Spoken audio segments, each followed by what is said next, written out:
Let's see. Wait till we are live. And I'll introduce everybody. Something white on my shirt. Sorry.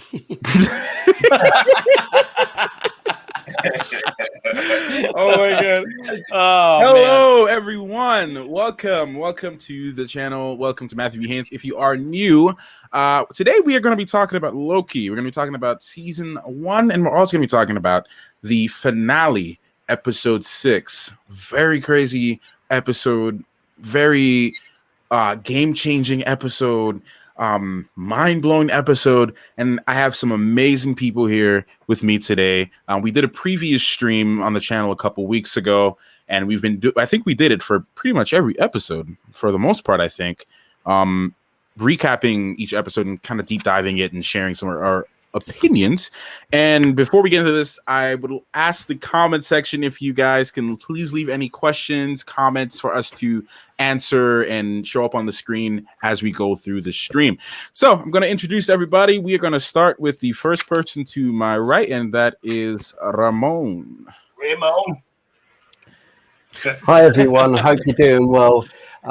Thank you for having me back on. I've got a channel called Hit or Miss TV where I do film, trends, news and reviews. Just done a review for Black Widow and Loki obviously on Wednesday, and I've been recording all day today, and we've got a lot more content coming up, so keep locked to the show because I think it's going to be a good one. Awesome. Next we have Mr. Durbin. What's up? I'm Durbin. I have this channel Durbania, so I do movie reviews, I rank movies, a lot of stuff similar to Matthew, got trailer reactions and all kinds of stuff. One of the things I do unique, I do a thing called a theological analysis where I love to dig deep into movies, find God in movies, and been doing a lot of talk on the show The Chosen. So if you're a fan, come on over. Let's talk. All right. Next up, we have Mr. Steve Cade. Hey, how you guys doing? Well, I'm Stevie Cade. I'm with the channel Film Trigger, and much like these gentlemen here, I do movie reviews, entertainment news, live watch parties, and things like this where we discuss TV shows and movies and what have you. But yeah, you can find me on all the social medias, Facebook, Instagram, Twitter, Vero, all that fun stuff. And I am just very happy to be here with these very knowledgeable comic book fans, because I am a movie fan. They are comic book fans, so I learned a lot from them, and I know you will too. Awesome. All right. And last but certainly not least, we have Mr. Al. First of all, I shouldn't even go right now because all those guys went in front of me. No, man.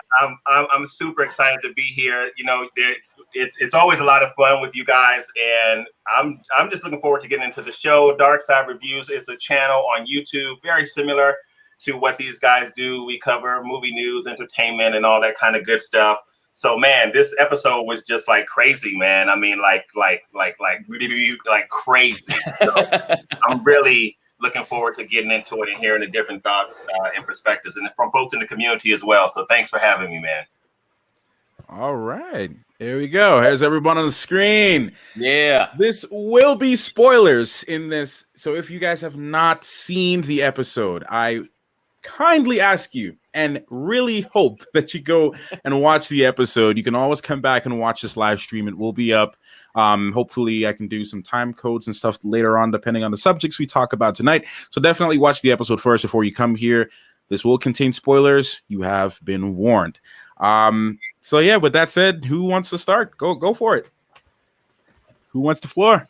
It was fascinating. This whole episode was fascinating because much like time moving in that circle in a loop, it makes you question the whole MCU and the whole notion of free will. Who has it? Were they acting in it? Were our Avengers acting in it? And then it just brings that whole question, if it all just keeps on happening again and again, like, who won in the end? Like, was Sylvie making the right choice, even though she just flat out murdered somebody? Or was Loki in the right? Like, it raises questions and answers none. And I think there's something very good about that. No, go ahead, Ramon. Thought it was a brilliant episode. I initially done a review, and it's very difficult because with shows like this, it's sort of an instant reaction. And one of the things I said in my video is now wrong, because I'll bring that up a little later on because we're going to get much into that. But overall, I loved the opening sequence. I just absolutely love the opening sequence. Again, the music of the show I loved overall. But yeah, it was a very, very good episode, but it's difficult to sort of pinpoint one particular thing because I know we're going to go into sort of so many different areas. But yeah, overall, very good. So first, I was on like high anxiety just from the chat that we had going on when folks were like, "Have you seen it?" And I was like, "No." And then like literally, I'm looking at it, getting ready to press the button. It's like I can't do it. I felt that pressure. I gotta say, shout out to Matthew. Yes, sir, you were right about He Remains. Yeah, So, you were. Yeah.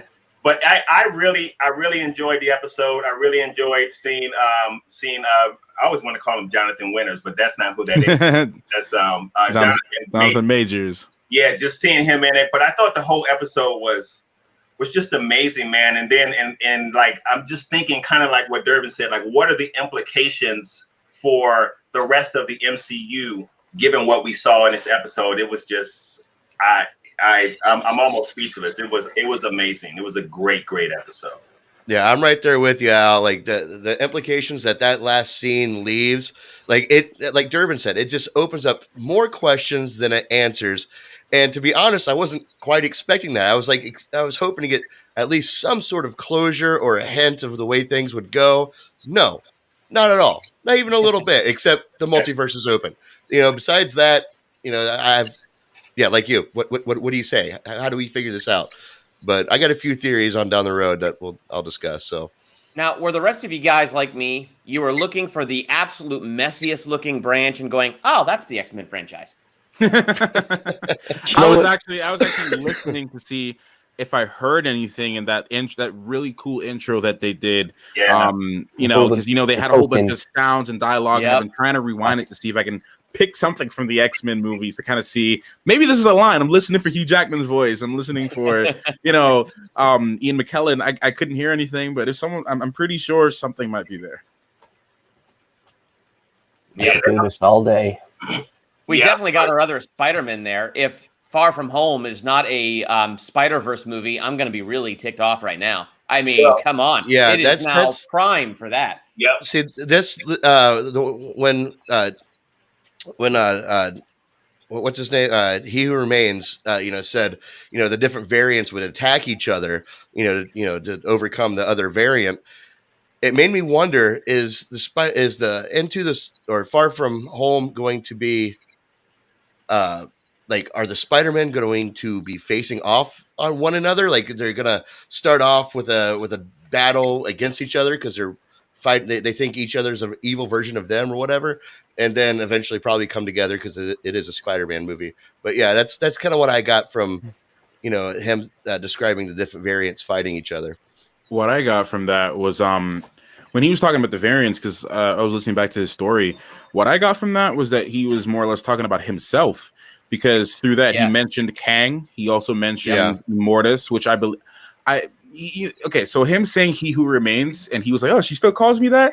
Yeah.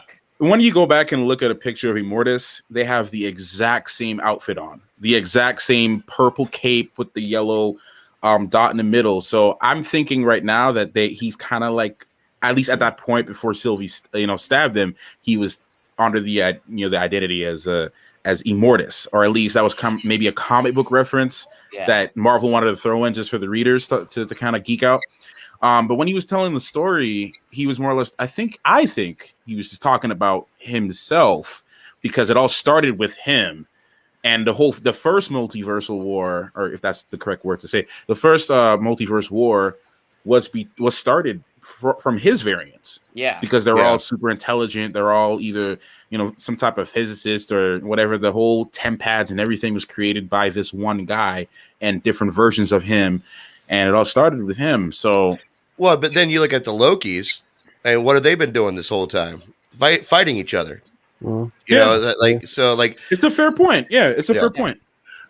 It's interesting that you say that, because that makes me, when you look at how all of the Kangs were fighting each other, and he talks about that, and then you think about, again, like the statement that has been echoing throughout this show about how we're the same, how like the variants are kind of, they're all kind of at each other's throats. I thought it was cool though that that Kang makes that statement about them attacking each other, because I feel like that's a little bit of a nod to comic book fans, because there is a variant in the comic books that's trying to get rid of all the other Kangs.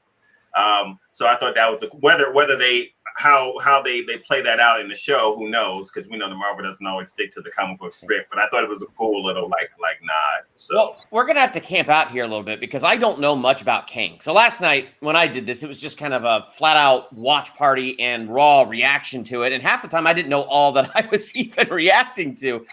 But that whole last thing where he was given that story, it was so interesting and complex because you have Sylvie who wants to just cold blood murder him. But killing him then opens the door for all the evil variants of himself that are seeking to conquer all of the timelines. Or is it right for them to keep that timeline just to have no evil variants of that dude? And so I don't know, like there's so much I don't know about He Who Remains and Kang. And it's one of the reasons I'm so glad we're here right now. Yeah. So that hopefully you guys can catch me up. Knowing the MCU will probably take a different take, but just so you can catch me up a little bit here, because like that scene was so fascinating. But I'm like, what am I missing out of that whole scene? I got some theories about that. Before we get too far, I want to address the 2 super chats from LeVar. Yes. Hollis, thank you so much, LeVar. I actually saw another super chat from you earlier, man. But I didn't get a chance to post it up on the screen. But thank you. There's 2-part questions from LeVar.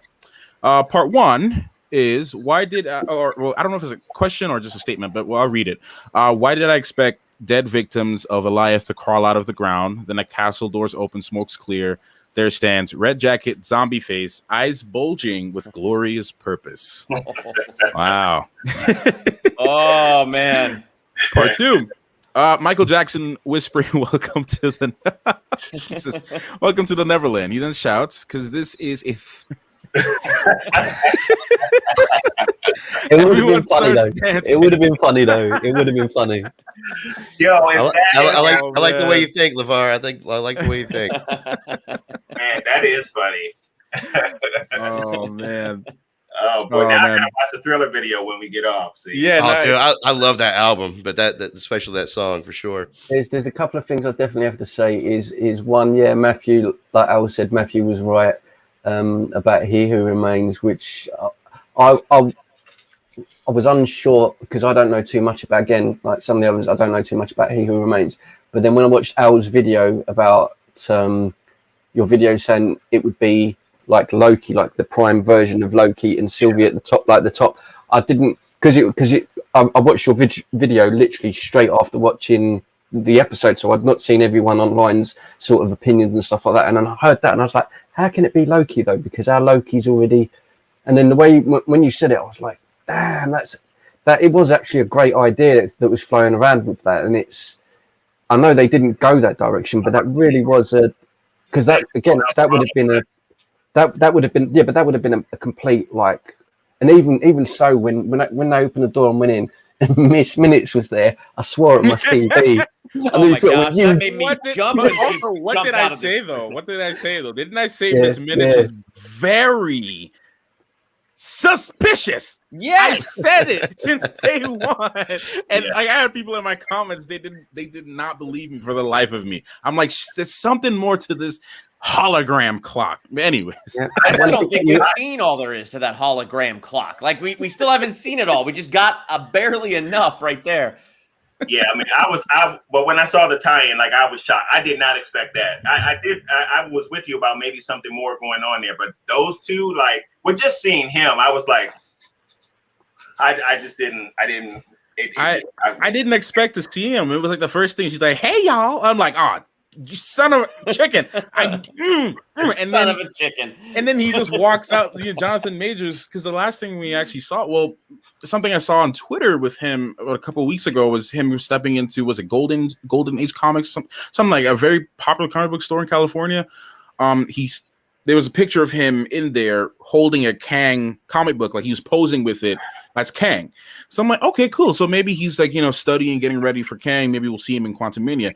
Lo and behold, this man shows up in the episode. I knew he was showing up, but I had no idea he was going to show up so early. And if anyone on the channel or watching this later goes and sees my initial reaction to that, I was geeking out. I was just like, I could not keep it together because one, I love Jonathan Majors as an actor. If any of you have never seen Lovecraft Country, you need to do so ASAP. I hate that they got canceled for season 2 because season 1 was amazing, but yeah, definitely. I heard we might get a season 2. I heard that's what I don't. I've been hearing you say what was the person? Rumors, whispers. Been hearing all of those things, but yeah.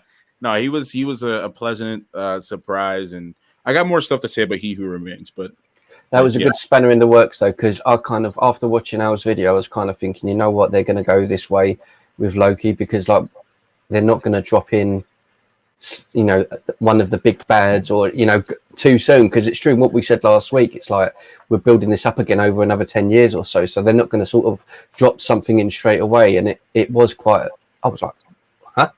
You know, but yeah, I think the biggest shock for me was that final sequence when Loki goes back and sees Mobius, and says, "Look, you know, guys, you know, I know what's going on. Blah blah blah. We've got to go back. We've got to do this." And then it's like, "Who are you?" Yeah, and I was like, "That's the part that made me open my jaw." I was like, "Whoa!" Yeah, and turn around and see the statue. I was ready for him to be on the jet ski by now. What's happening? Yeah, that's we one got bad no thing. jet ski. Come on. Not happy about that, man. And then there's the Kang statue at the end of the TVA. Yeah. And then that was brilliant. Someone said this to me because I made a tweet that everyone was just going down on me on. I'm like, man, what the heck? All I said was they just reset the MCU in 47 minutes. They reset 10 years of the MCU 47 minutes. And everybody's like, what? Man, are you stupid? They reset Jack.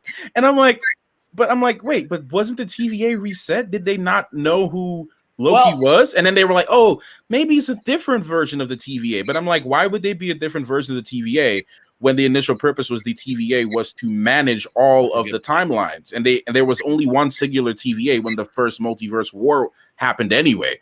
So it's interesting because I feel like there's a clue in there. And the clue is, and you have a very good argument there, Matthew, that I don't know how to argue against, but I'm just telling you what I saw. And what I saw was there's that scene where you have Mobius and the agent, I forget her name, and they're looking at the screen and everything's red lining, and they're like, not going back now. B-15, yeah. Yeah, but then when they're in the library, when Loki comes, they're having a totally different conversation. They're talking about, oh my gosh, it's all redlining. So like the conversation is different between the two cuts we have of, you know, those conversations. So it makes me think they didn't reset the TVA. It makes me think there's a different variant of it. And maybe that's just a testament to how much the timeline is now messed up. You know what, Durbin and Matthew, I think Durbin is right, because and that's an interesting thing that Marvel did. I think that those are two different scenes. The scenes where we see where B-15 is talking to Morbius is, I think, one reality. When Loki comes out and sees them, that is not the same. That is not the same place. I think you're right, Durbin. The conversation had changed and the context had changed. At first, they're looking at it, but the conversation they were having, Loki came out, seemed to almost be like a normal conversation. And they were kind of business as usual. And then when, you know, he turns and sees the statue, and I don't know about, like, when I saw the statue, I don't know about you guys, but I was like, I couldn't stop laughing. Yeah, those two parts. I think the first one, like I said, was the part explaining everything and Mobius being like, what? Who are you? That was like, then it kind of all twigged in my head, and I was like, oh, yeah. And then the statue, yeah, brilliant. That was brilliant. Before we answer this question, before we all give our take on this, Durbin, no, I didn't actually think about that being two different scenes. You know, and now when you say it, I'm replaying it in my head. I'm like, okay, maybe they were having two different because you're right, actually, because when they first saw everything, it was like, okay, it's different for time always, or whatever she said, and at the end they were like, is he okay with this many timelines? Yeah, it was a different conversation and different worries. But I can also see it as, because look, if something was reset though, right, the previous thing wouldn't have happened. So I don't know. I mean, I can see it going either way, to be honest. Like, I wouldn't rule out the possibility of it not, being reset. I'm gonna stick with my gut on this. I feel like some parts of the timeline were reset. Well, the only reason I have trouble with the reset one. idea is because of how time travel is brought up in in-game. That you can't change the past. Like that's just not going to happen. What you do is you create another branch reality. As we find, they trim those branches. Now they're just not trimmed. So our MCU, I think, has gone on as it should have, and as it has, and it's not erased. But now there's multiple versions of that MCU out there, including a really bad version of the Fantastic Four that came out in the 90s. It is now out there. which is a fair and accurate point. But there's also the fact that even Tony Stark himself and the Ancient One knew nothing about what this really was and who was really behind this. So the information that we received at the time was what we needed to know at that time. Right. Now our information has now expanded. I don't know. I'm gonna be, play devil's advocate here and be on the other side. Everything you guys are saying makes 100% sense. But I'm just like, good to play devil's advocate. Makes a live stream more interesting. Yeah, I'm gonna stick on the other side of it, thinking that maybe some parts of maybe some timelines are already set. But this question from Everett, I don't want to forget Everett. What do you guys think those files were that Renslayer got for? Y'all know what this thing says, Miss Minutes. Yes. What do you guys think that was? I couldn't have trouble reading that one. Oh, I don't know exactly what the files were, but I think she went to meet Kang in a time before. I guess, would you call that Kang the my brain's gone blank. When he gets stabbed at the end, He Who Remains. Mm-hmm. I believe the information, he knew that was going to happen, and I believe he's given her files for Renslayer to go somewhere else to get him from another timeline, so that particular variant or whatever isn't dead. That's what I think. Interesting. Hmm. Yeah, okay. I think you're right. Or something like that. I think it probably was something along those lines, or something important, or some way, or at least part of those files was some way for her to meet up with him, because I think that Kang knows that she will become his love interest. She doesn't know that yet. As we saw with the other variant of her, there wasn't Judge Renslayer when B-15 went to wherever she went, and she was shocked when the other agent came in. She was like, "What are you all doing here?" And then the agent there turns and says, "Judge Renslayer." And she's like, "Who?" And then B-15 says, "That's not Judge Renslayer." So I think that that Kang was sending her some information to kind of find out where he's going to be, or where his variant is going to be. Because I do think that he knew what was happening. Because it was interesting, after Sylvie stabbed her, he winked at her and he said, "See you soon." And then he just and that was it. Oh yeah. So that's true. Yeah. What if Loki? So here's to add more to my reset theory. What if when Sylvie sent Loki back, she didn't just send him back, but she sent him back to a time on that same timeline before things happen, but it's all happening at the same time, like a kind of a weird paradox. It's a little fourth dimensional thinking there. Yeah, I'm just saying. Yeah. No, I mean, that makes sense. I mean, if the multiverse is going out of control, is it going out of control from all the timelines that have ever been? Or the one timeline that you know, what have you? That's a good thought, man.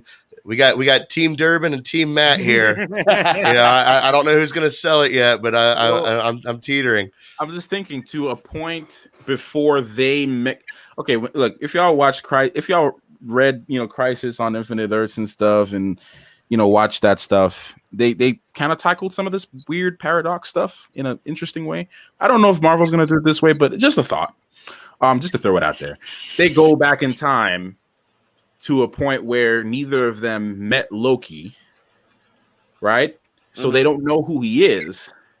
But even though they sent them back in time, Renslayer won't be there because she's not there. She's removed from the equation, period, gone somewhere else, and the multiverse is going crazy. So at that point, the same event is happening everywhere on different points in time, at different points in time. Because it's not the same and it's not consistent. So the future won't be the same as it would have been if nothing happened.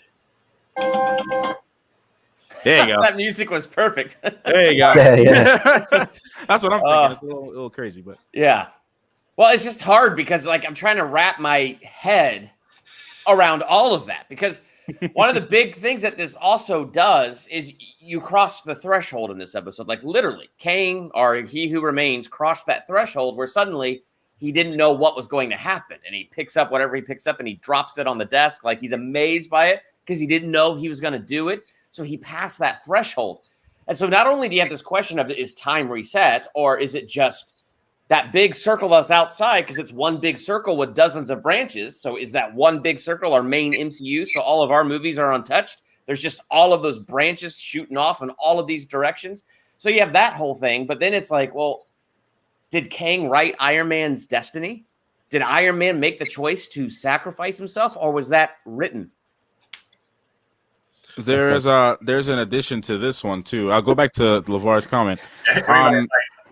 This is what I said too earlier though, which is I think would be a plot hole on Marvel's part if I'm not or either that or I just didn't understand it properly.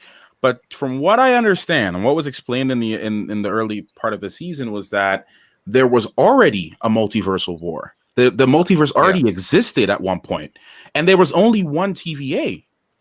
They never mentioned multiple TVAs.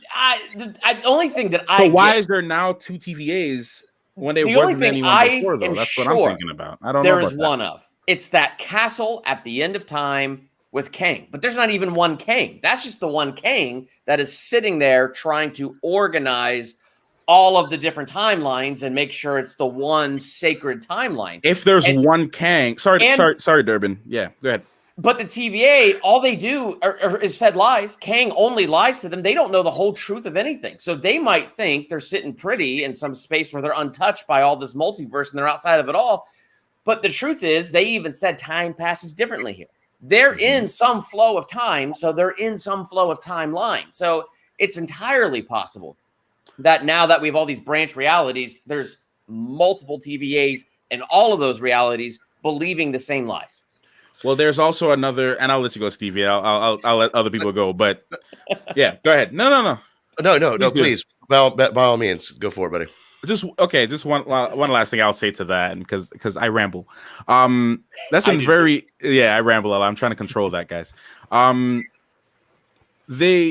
So we haven't had any confirmation from Marvel if this is the null time zone. So if this is the null times, if it is confirmed that the TVA is located in the quantum realm, which I believe we'll get answers on that. If that's the case, then I would say yes, Durbin, your theory is absolutely correct and makes sense. Well, it already makes sense, but I would definitely say it's correct, or I'd agree with you.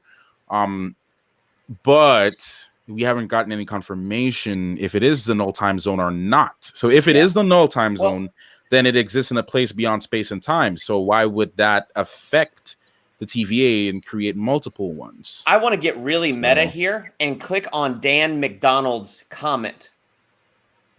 that last one down there, Dan McDonald. The one where he says, I think they'd lose too many viewers and fans from the mainstream, not the comic fanatics, if they changed the past. That's true. I agree with Dan. Like we're all making these great metaphysical things here, but it's one of the big reasons I really think they did not change the past is seriously, how many fans would they lose if they just reset the MCU? So I really don't believe they reset it. I think there are now multiple branches branching off the MCU timeline that they have built. I was gonna say, I think you're right about that, Durbin, and I feel like the story bears that out more. That there probably are, just as what we've seen now. Like I feel like, notwithstanding your point, Matthew, but the story as we've seen it tends to support like the multiple timelines theory in the sense that there probably are multiple TVAs and different things going on when it branches off. I do think it's also interesting though, because we do get the comment about the multi-war going on, but that was from Miss Menace as she's explaining everything. And like you said, Durbin, we don't even know if that's true or not. Like we don't even know if that's all something that Kang has set up.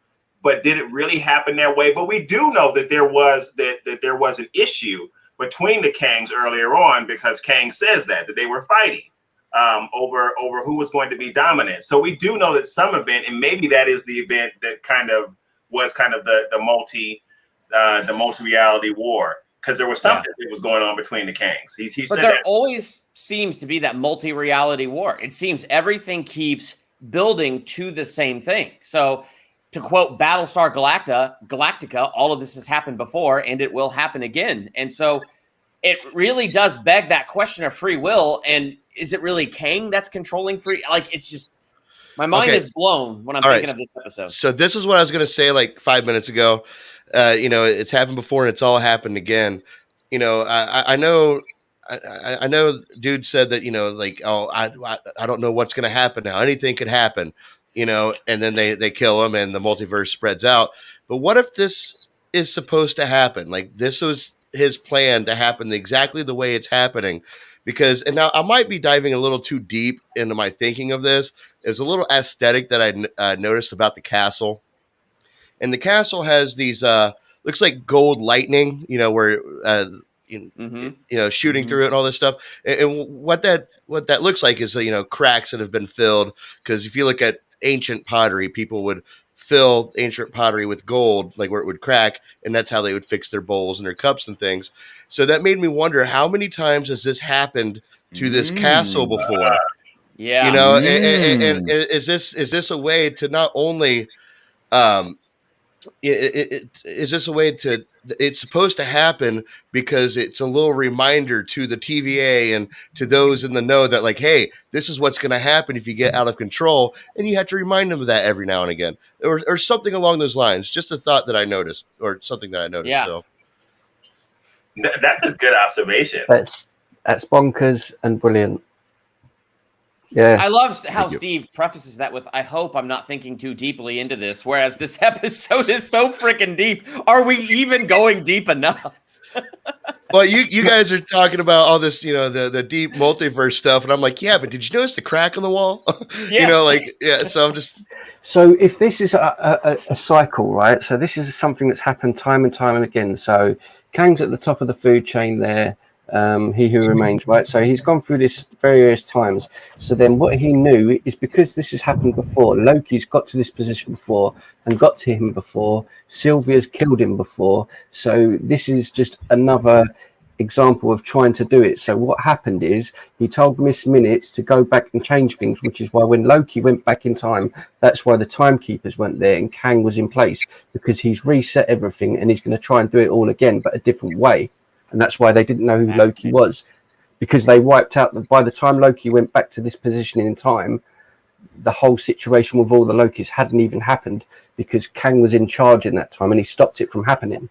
Does that make sense? Yeah, that does. But it also goes back to what Matt was saying about, is the TVA really part of the time realm? Will that even affect them if that's exactly what was happening? If there was a reset, would that initially affect them? I don't know enough about this stuff, so I'm really enjoying learning from you guys. But from what I can gather, it seems like I agree that TVA might not be affected by that action. It's just a little interesting to me, just because we found out. Yes, I don't think the TVA was necessarily fed lies from Kang.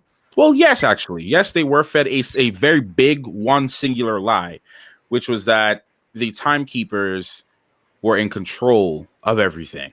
That was the big lie that they all knew. It was like, okay, we've never met them, but we had the timekeepers, they made the path, yada, yada, yada. But that wasn't the case. That was just something to keep them going. But other than that, I felt like they just didn't have as much information, period. So to me, it just doesn't really make any sense that technology that was created based off of Eliath's powers, okay? Kang doesn't have any powers. Immortus doesn't have any powers. He Who Remains doesn't have any powers. What he does have is a very big brain and time, literally. And he said so himself that he harnessed Eliath's powers through technology. This is all technology based.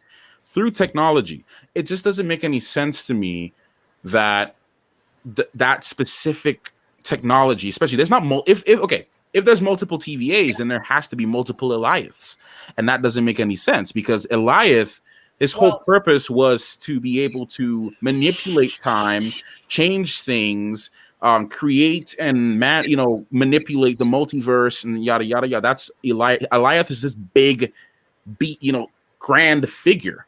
So I don't know. That's maybe a misunderstanding where they go when they are pruned. But it sounds like when they're pruned, they're sent to one singular place at the edge of the end of time, and it's just like one.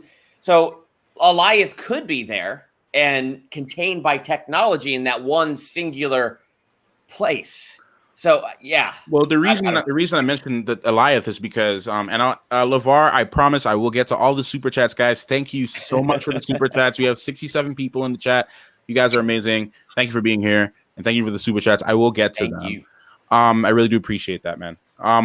But the reason I mentioned Eliath was because all the technology that TVA uses are all based off of Eliath's his powers. It's all based off of his powers.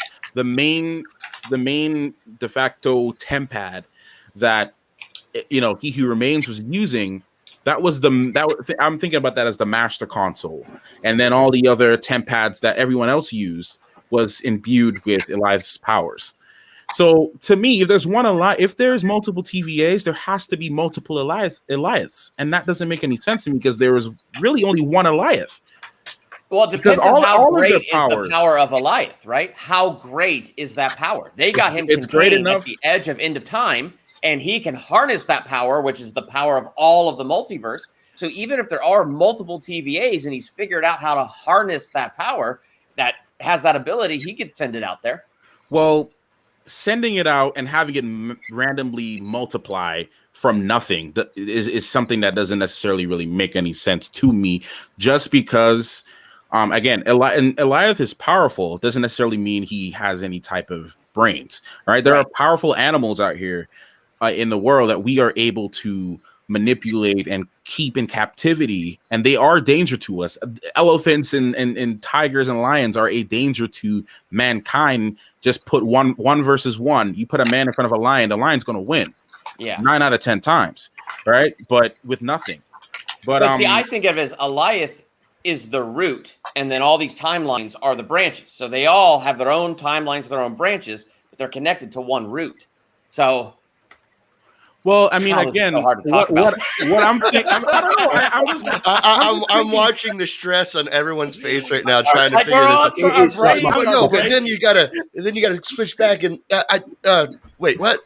I'm just thinking about the one thing that and by the way, chat, I see someone was concerned in the chat. We're all good. We're just having we are. We're just talking and just trying to figure this out. Literally, though, I am sweating because my brain is overheating, trying to take in everybody's metaphysical thoughts and trying to apply my own. I'm honestly just thinking, just the one thing I'm paying attention to in my head, because I'm trying to find the clue to this, is that when he's telling the story, again, everything he's saying could just be a lie, too.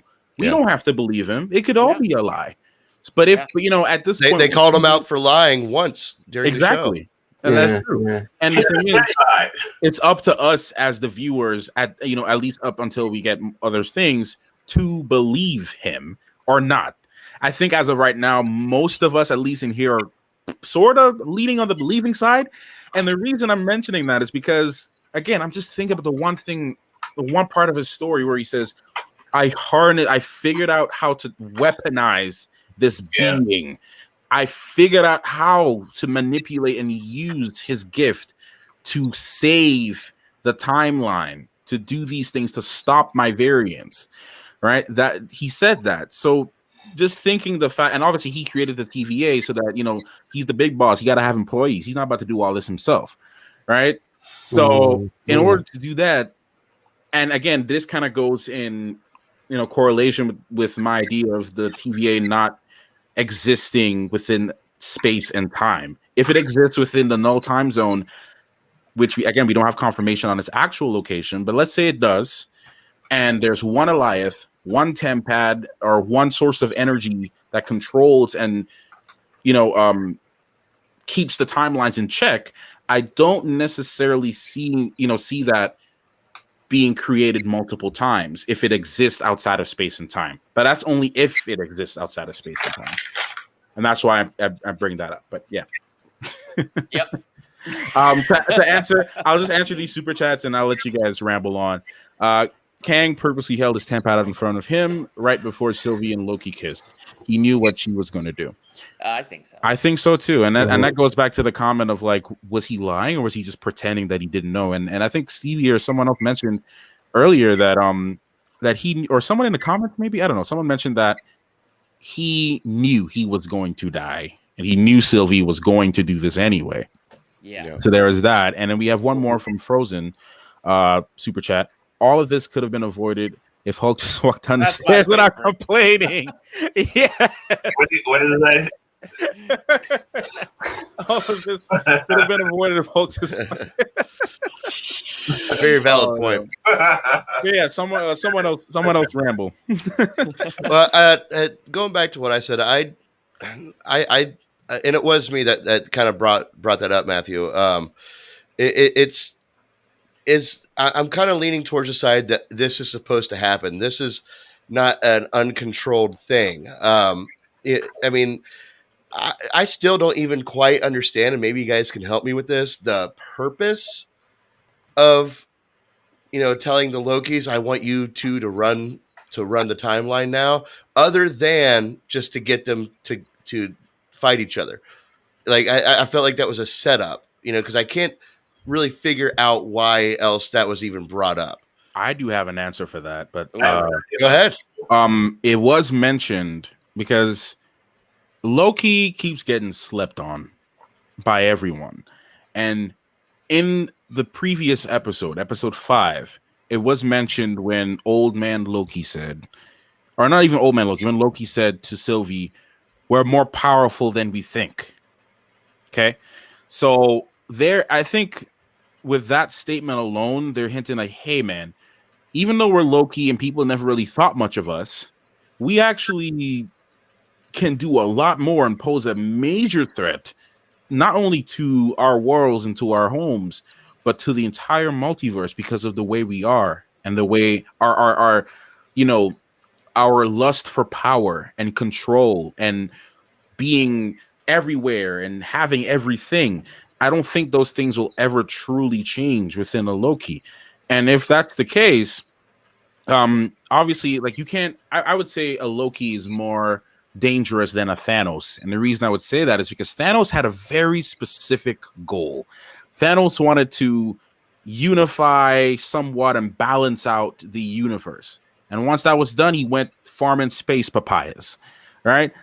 He completed his job and that was it. Loki is never truly satisfied. Even when he came across the Infinity Stones and the Tesseract, he's like, I want more. And I see this TVA thing. I want more.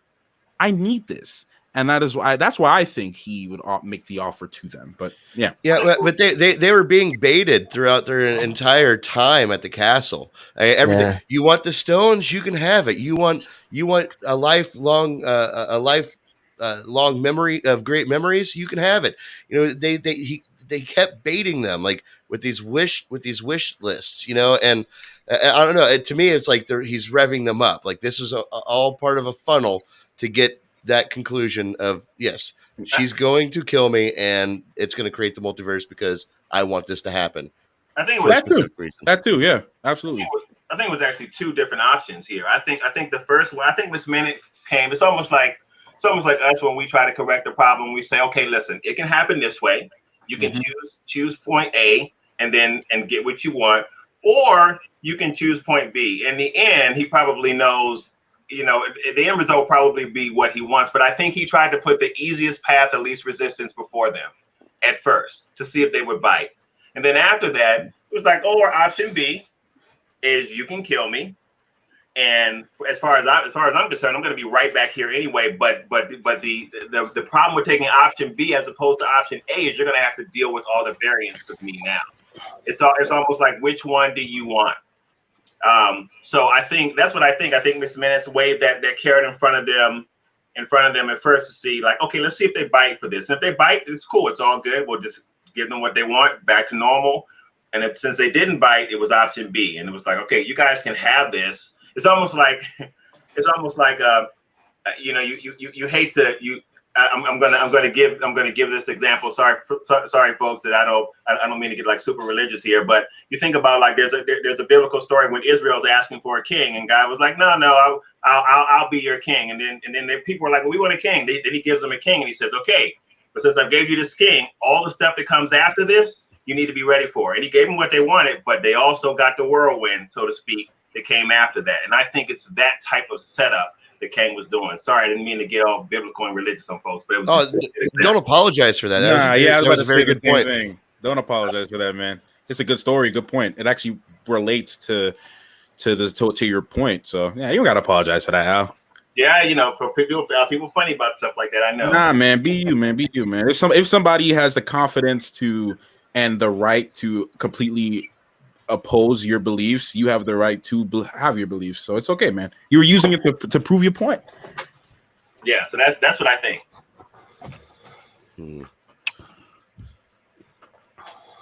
So right, are we? Oh no! I was just wondering. I'm wondering in the chat, are we on Team Durbin or Team Matthew here? I want to see the chat. Durbin saying that this is the TVA is a multiple timeline TVA. Matthew saying that it's a reset. Am I correct in this? Yeah, that's for the most part. Yeah. All right. Because I'm very curious to see what these guys think. Yeah, but we got more Marvel movies coming that are continuations of the present MCU. So I cannot imagine it's been reset. But are they though? That's the question though, because you have Far From Home, right? Right. And then you have Shang-Chi. You have the Eternals and things like that. Is it really a continuation though? I think it's one of those things that we kind of gotta wait to see. We got one Team Matthew. We got Sakura with Team Durbin. Yeah. We got another one here. It's a reset. So it seems to be Team Durbin here. Something else that just opening this multiverse made me think about. Al, you traitor. And that Al, you traitor. Brilliant. That's funny. That's good. The Morbius movie coming out. There is? Yes, there is. I'm not Mobius. Yeah. Morbius, not Mobius. Oh, the vampire. Sorry. Gosh, Yes. why is these names? So, here's my question: was that our real first clue to the multiverse without knowing exactly how it was going to be handled? Because if you think about it, in the trailer and behind them, you have the Spider-Man 2 poster. Mm-hmm. Yeah. But then you also have Vulture showing up at the end. Is this going to be a multiverse exchange? Is this how the Sinister Six is going to come together? It's just a little theory of mine, but I think I agree with that theory though, Steve, because when you look at that and the first time I saw that trailer, I did think multiverse because you know multiverse is coming. You just don't know how they're going to do it. So when you have that Spider-Man, like Sam Raimi Spider-Man picture in the background with Morbius walking by it, but then it had the spray paint on it where it said he was a murderer, and I'm like, okay, so it's also somewhat similar to the Spider-Man we just saw, so it's like, what are they doing here? So I just have the hardest idea with a reset. So if it is a reset, I'm washing my hands of this and I'm done because I love my MCU timeline. To clarify what I mean by reset, I'm not saying that the multiverse doesn't exist.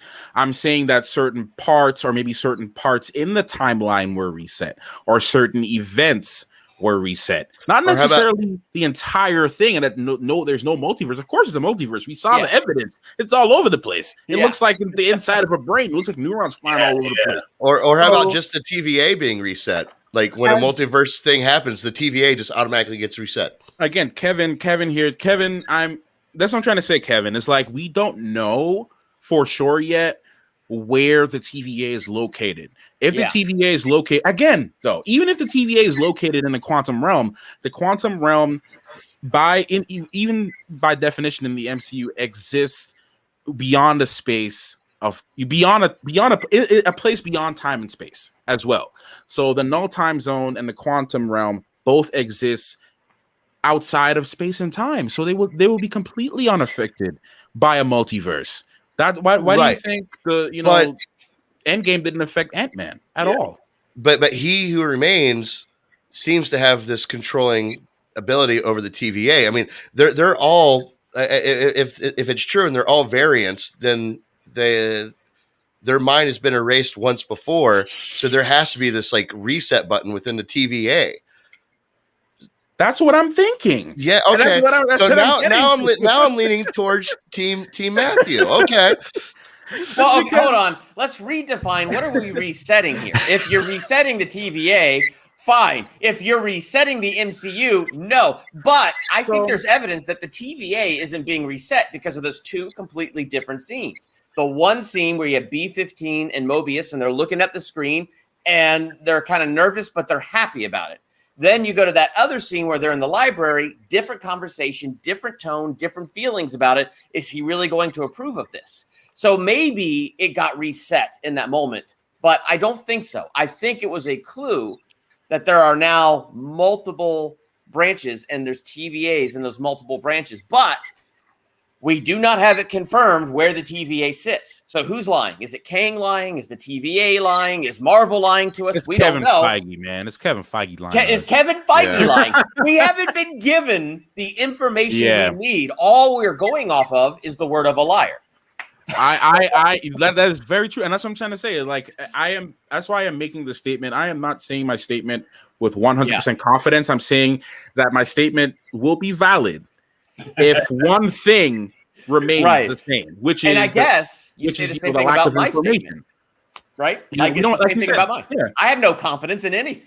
I'm trying to wrap my head around this. Well, I do think though that the problem, Matthew, that you have with Durbin's statement and not invalidating, but looking, the problem you have to deal with Durbin's statement is the scene that appears to be two different TVAs when we see Loki come out and he starts talking to Mobius and B-15. Those appear to be two different scenes. So like that's for Team Matthew, that's the problem like that you have to reconcile for me. That's why I'm not tilting Matthew's way, because like I don't think anyone's like satisfying. Like, how do we make sense of that? Well, if there is a reset button, and again, if we go with my theory as them being put in a time where they never met Loki to begin with, but the multiverse is still happening. If we look at that and we look at a reset button, it wouldn't matter of course there would be two scenes, right? The first scene, I believe, would be before the reset even happens. The second scene is after the reset. Loki was sent in. We don't know what point Loki could have been sent in maybe 10 years. Well, we may have considered 10 years after that scene even happened. Right. Or it could have happened a split second right after. We don't know exactly when or how that works because it's all so confusing. Yes, there are two different scenes, but who's to say that they're not in the same place, just from different from different times. But have they talked about being able to reset the TVA? Has there ever been any talk in this show so far about any kind of button, any kind of power that could reset the TVA? Yes, well, the big evidence. The agents themselves. I mean, the agents themselves are reset. They are not reset. They are pulled from different timelines, which is also very confusing, seeing as how this is now where we see reality branch. Would that not mean that they are reset though? Because they have no memory. Timeline, they have no memory. Well, their memories are reset, but they are being pulled from. But that's it. That's it. That's it. But that's not the TVA being reset. That's not evidence that there's only one TVA. That's just saying they're pulling people out of different timelines, or they're just resetting an agent's memory. It's also not evidence of there being multiple TVAs either. Because you have a reset. Even if their brains were reset, it still doesn't confirm that it's an alternate TVA. Right. It doesn't confirm that. You know what? I might be Team Matthew now. Sorry. Oh, son of a biscuit. Team Durbin is valid. It is valid. I just thought about this. So here's the thing. When we were talking about this, I'm thinking about when Sylvie sends what's his name? Sorry. Loki back. If Sylvie sends Loki back and after she kills Kang, the time the time the TVA gets reset, that could be the explanation of the two different scenes. When he sends her back the first time, she has not killed Kang yet. But if that scene where he goes out and tries to and starts talking to Mobius in B-15 is after Kang got killed, that could have been the reset. Only problem with that. makes sense. Only problem with that. He was already sent through the door and inside the TVA. So if the TVA was reset by the death of Kang, he being inside that dimension that they're in should have been reset along with them. Him being outside of that would be the only thing that could protect him. So he was thrown through the door before Kang was dead, and the timeline was already branching. So that's why I think there's multiple TVAs. No, because look, he who remains he himself was a variant. Yes. Okay, so he was a variant. Kang himself is also a variant. Right. Even in the comic books, right? Uh-huh. You have 5. It's not done as variants. It's done as just different versions of Kang from different points in time. Right. There was, again, Ramatut, Kang the Conqueror, Iron Lad, Immortus. He wasn't He Who Remains. He Who Remains was a different person in the comic books, but altogether. But you had those different versions of Kang. So Kang of himself is already a variant. So that wouldn't really matter if Immortus is dead or not. Kang exists already. The multiverse has been created.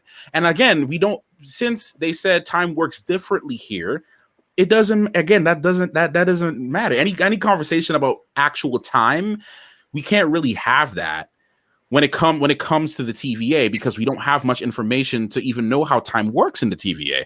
Right. And another point too, Fuala Peasy, if I'm pronouncing that right, says, "He Who Remains claimed the TVA exists to prevent the existence of the multiverse." That's my whole point when I started this debate, was that the TVA itself, why it does not make sense. To me, I just can't process it.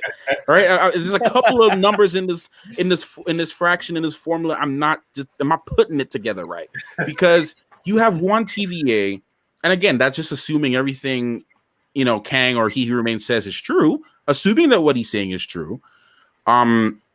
If there has to be one TVA to keep this in check, having multiple TVAs that exist outside, especially if it exists, the only way the TVA could be affected is if it exists within space and time, right? So, if they adjusted timelines before and after, the TVA itself would be affected theoretically, because it exists somewhere on the timeline. The only way that they can control something outside of the timeline or on their main timeline is for them to exist outside of space and time. And if we're using actual, physics here, and we're using actual science here, if something exists outside of, in science fiction, so if something exists outside of space and time, it cannot be affected by something that can be affected by space and time. It's a paradox. It's counteractive. It doesn't make it clashes. It's like saying, you know what I mean? That makes sense. Like that is structurally and definitionally true. That statement that you just made, it has to be, or it doesn't make sense. So it does make sense that something cannot be both outside of time and also subject to time and space at the same time. I agree. So here's the thing, Matthew, though, and I think that sorry, Durbin, I think I'm gone, man. I'm almost all the way in Matthew's door, man. I got 1 foot in Durbin world, but I don't know. I got another argument for Durbin world, but say your piece. But here, I think maybe Renslayer gives us a clue to that too, with the discussion that she's having with Mobius about free will, and he's like, we can't take away people's free will. And she was like, and she said something to the effect of, the only person that, or what is free will? She challenges it, and she says the only one that really has free will is the one in charge. So if that is Kang, then it would stand to reason that Kang would not be affected by the things going on around him. He would kind of be outside of that scenario. And if he is kind of the master in charge, then he probably is outside of time and space, or he's not subject to it. I'm not sure how well that works, everybody, because now I'm turning around in my head and I'm looking at myself in the mirror thinking, wait a minute, Al, this might fold in on itself. This might not work too well. But anyway, to me, it's pretty. No, Durbin, make your state your case. Oh, I was just gonna say, to me, it was never in question. Kang is outside of time. That castle is outside of time. Like that to me is the only thing that is outside of time and space, because literally time and space is circling around the castle. It's outside. And the So the multiverse question goes is through it too, like through that, Right. through that space too. Yeah, okay. So the question is, where's the TVA? If the TVA is somewhere in time, then that makes it possible there are multiple TVAs because there are multiple timelines. I watched a video today that was talking about how there could be multiple timelines woven into the sacred timeline simply by the fact that Kang is trying to get rid of the Conqueror version. So he's trying to make sure that that non-evil Conqueror version doesn't exist. So he's writing time. So timelines that have a benevolent Kang, that have somebody who's just a scientist, those are allowed to keep going. Whereas the evil ones are then pruned and thrown to that place at the edge of time. And so we got to get it confirmed by Marvel where the monkey's uncle, the TVA, is. But based on the two different scenes and based on the fact that the only thing that has physically been shown to be outside of time and space is Kang and his castle, it truly leads me to believe there could be multiple TVAs in the timeline. I'm about to shut that down right now. 1 second. Episode- 1 second. Yeah, go ahead, 1 Ramon. second. I've got a good one. This may be completely nothing and nonsense, but just indulge me a second. Has any of this been anything other than nonsense? just indulge me a second, right? This is because the way Durban was just saying something has made me think, right? Now, Matthew, the castle exists outside of time, correct? Yeah? It does. It appears so, yeah. Right. All the way around it is the timeline we were saying, correct? Right. Mm-hmm. What's at the center of that? The castle, correct? Right. Mhm. What if the circle represents a clock because it's time? The center of it is the dials because he controls time. Where the clock goes, time. If you remove the dial out of a clock, time doesn't exist. Oh, that's an It's an interesting point. Yeah. You remove this because he's the center of the clock. The whole big thing is a circle, and he's the center in the castle. If that's removed from a clock, you've got no center dial. You don't have time. Yeah. Holy cow, Miss Minutes is the clock, the castle. Sorry, Well, it's just like No. I didn't even think about that. That's good, Ramon. That's That very is good. That is very good. To I gotta shut down Durban's point there. I wrote it down so I didn't forget it. Uh-oh. See how you got me taking notes now. We already have 150,000,000% proof that the TVA does not exist anywhere on the timeline or in any timeline for that matter. For the main fact that Infinity Stones don't work there. Nobody's powers work there. That is Nothing a whole. I will works admit. there. And that if is a whole. even if it was technology, even Asgardian technology, which was seen as the peak of technology within the MCU, had no effect on Thanos, the Tesseract, or the Infinity Stones. If the highest form of technology that we've already come across couldn't nullify the Infinity Stones together, which was seen to be the thing to control the universe and to alter anything. The Infinity Stones make up one Dr. Manhattan, okay? You can do anything you want. So, Dr. Manhattan. right? So Great analogy, man. that to me is already proof in itself that the TVA doesn't exist You in make any a timeline. solid point, and I can't argue that because that is a hole in what I'm saying. But there's the hole in what you're saying is the only thing that we actually physically see outside of time is the castle. That is That's it. that is also not true though. What else do we see outside? The quantum realm. Well, okay, The quantum realm doesn't exist in space and time. maybe the TVA's in the quantum realm. I don't Man, know. even if it is, it further proves my theory. It's so If it's confusing. if it's My in brain. the quantum realm, if it's in the quantum realm, it's unaffected by space and time, which we already have hard evidence of seeing. Especially Ant-Man, for him, it was 5 seconds, and 5 years passed by time. Nothing affects anything in the quantum realm. So even if it's in the quantum realm, it doesn't matter. Time, again, in order for a multiverse to occur, if we look at any theory, any realistic theory that we have. Einstein had theories on the multiverse at one point, or the idea of a multiverse. It wasn't called a multiverse, but he had ideas about it. Different physicists had it, and astrophysicists had ideas of what a possible multiverse could be. And if you look at the main theories in that, is that everything needs to be connected to what we as humans consider to be time. What do you think of what Kevin Lopez just said? Where this comment here? Yeah. The quantum realm exists across all the multiverses, which is unaffected by space and time, but can be accessed by everyone from across the multiverse. Again, still, you're even saying it there. It is unaffected by space and time. That's the main thing that I'm really getting to, is that if we really think about the concept of what we consider the multiverse to be and how it even works to begin with, even in science fiction, anything outside of space and time theoretically will not be affected. Like I said, will be affected by things that change space and time, right? The way we look, the way we talk, the way how sound travels, the way how time flows, the way how we age, etc. Those things, it won't be affected. And the TVA, they don't seem to age. They've been there. Even what's his face? Mobius said, "We've been here for eons. We've been here for eons." Okay. Right. But they're measuring it by time. We've been here for eons, and then they did change. They went from 3 timekeepers to Kang. No, I'm talking about like the way how we age as human beings. Yes. Right? You use that as a gauge for time. Right? I got gray hair now. I'm 60 years old or something. I don't know. Right? Or 38. Or 38 or whatever. I mean, I got like a couple of gray hairs. I'm in my mid-20s. But that's the thing, though.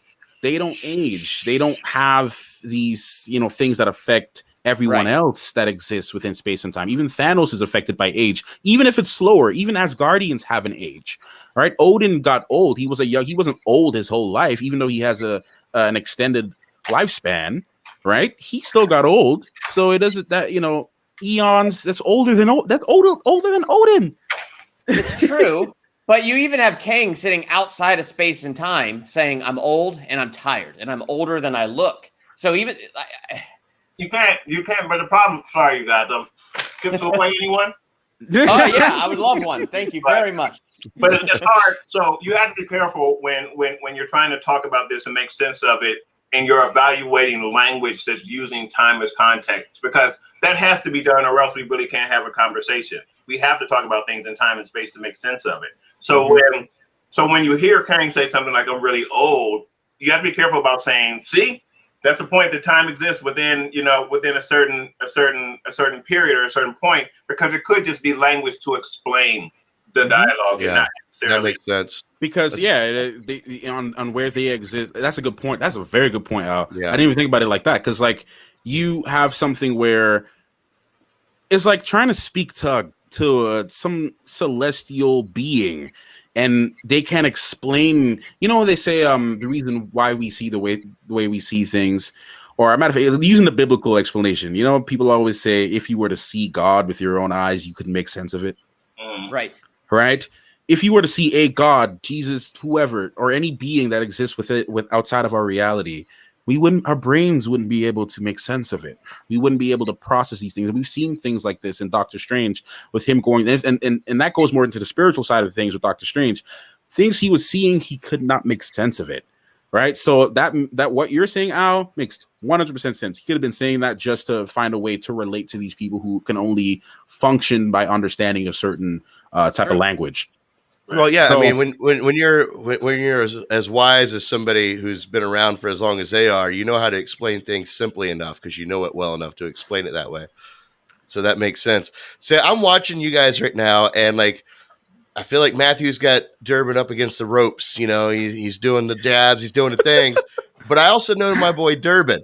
I give him time; he might pull a rope-a-dope on you. All right, be careful. I'm not saying that Durbin is wrong. I'm just saying I'm just more or less trying to, because everything that anyone is saying right now could be right. Oh yeah, absolutely. You know what I mean? Like we're not to argue my point anymore, but to actually agree with you, Matthew. We're listening to this dude who is in all probability lying. We're dealing with concepts that go beyond our mind, and we're dealing with information that Marvel hasn't completed for us yet. Yeah, and that's what I'm saying. Like we We can only go off of what we've been given to us and theorize off of that. And that's why I keep stressing this throughout the video. It really depends on if Marvel decides to reveal to us where the TVA is located. If we get that information, then we can be like, okay, maybe Durbin's absolutely right, or maybe I'm more right, or because without that information, we can't confirm whether the TVA, that there's multiple TVAs are not. And sorry, John Lover, did I read your super chat message? I will scroll up and look for that. But yeah, no, if anyone wants to let me see, can I have a request, Matthew? Alan Durbin, can you design a t-shirt of you wearing the full screen other standing? That would actually be pretty cool. That'd be pretty cool, man. That would be cool. I would like to also say to both Durbin and Matthew, I can be bought, and I'll send you my PayPal. All right. Out in there, and I'll go in either direction. So send me your PayPal, Al. You're on my side now. Oh yeah, that's a good point. Kevin is really coming in clutch for me today. Okay. Mobius literally stated in the beginning that TV exists outside. There you go. That's it right there. Well, I'll say this. I am more comfortable with the idea of the TVA being reset than I am with the idea of the MCU being reset. But if the TVA is reset, then the MCU is reset because they're in the MCU. But anyway. Well, that would utterly suck because I love the MCU. We've done a lot of great stuff to build up to it. And what an amazing sacrifice by Tony Stark. And if we've reset all of that. Well, not all of it. Not all of it. Not all of it. Because I don't know if you guys noticed this. Even within the branches, there were branches that made other branches. Yeah. And then they were like even on the main timeline, there were little tiny branches that were kind of looping out and in and out and in and out and in. If you go back and look and pause, that could just be design or the CGI crew just kind of drawing stuff. But if we really think about it, like there were some things going in and out. So if you had different events in time that were kind of creating just a sort of a loop or a different type of outcome in that specific pocket, and then when you get back to the main timeline, it kind of just there's this weird bridge in the road where it can go off into different parts of the multiverse. But just to kind of make you guys think more, that would be Endgame, wouldn't it? That would be Endgame, exactly. Yeah, that would be Endgame. And then there's also another thing too that I wanted to bring up earlier too, is if you think about I'll use WandaVision, right? Okay, before I get to WandaVision, if you actually go back to the that screen where they were looking and focusing on the timeline, if you look down to them, there were a couple of Nexus events that they listed. Vormir was one of them. Okay. Yep. Vormir was a Nexus event. So if you go back and look at it and you think about that, it was a Nexus event. And we've got all the explanations of these Nexus events. That could be their way of bringing Natasha Romanoff back somehow within the main storyline too. That's one thing. And another thing too, when Wanda at the end doing her readings and stuff, right? Again, we don't know at what point that took place. That could have been happening around the same time that Sylvie killed Immortus and she heard her children, right? Is she hearing her children from another multiverse or within the same timeline because the event of her children dying never happened and it was as if they existed the entire time? So when something's reset, it never questions why it was reset. It becomes as it was. It just is. If something is reset, they're not going to be like, oh, I did this, if you look at the Flash for how long I did, even though they have different set of rules, they applied similar concepts where I reset something. It was like it never even happened. Everything we talked about or even knew, it's like it never happened at all. The only thing that makes me nervous about multiverse, and this is not our debate, this is now me going on to a whole new topic. The thing that concerns me is I look at the CW and you build up to this amazing death and Arrow, and they're like, this is going to be so big. This person's going to die. Oh, but look, their Earth 2 counterpart has arrived. They're essentially the same. Well, they're a little bad, but we redeemed them, and now they're the same. And it's like, you undercut it. And go ahead. Ramon. Oh, did you freeze? I think. Sorry. Yeah, no, this is what you just said is the exact same conversation I was having with a friend yesterday about this, because depending on what direction they go with it, it's going to take away the urgency for the casual viewer, because if you see that there's all these different timelines and this can happen, that can happen, anyone can come back, it's going to take away the urgency, because if someone dies, you could just go, well, we'll grab another one. So It's going to take it. In terms of the storytelling, I don't know. That's one concern I was going to bring up about the show, because I think it's a great idea on what they're doing, and they're going in this crazy direction we're having this conversation, but it gives that question, is where does the multiverse of madness, this whole idea, where does it end? Is it going to get to a stage where they're going to go, right, we've put a lid on that, we've got that under control, let's carry on the story? Because if that stays open forever going forward, it's going to get to the stage, like you've just said, oh, well, Romanoff's dead, go and grab another one. Iron Man's dead, go and grab another one. So it takes away that fear, because if Kang comes into it and Kang kills everyone, I'll just be like, that doesn't really matter, does it? Guess what, though? We're already there. Yeah. And you have a right to be afraid, because we're already there. Yeah. Right? They already brought back Gamora after she died. Yep, they did. They already brought back Loki after he died. Okay, true. And the fact that they're introducing the concept of variants means they're going to bring other people back too. Nobody stays dead in the MCU. They brought Thanos back, for crying out loud, after he lost his head.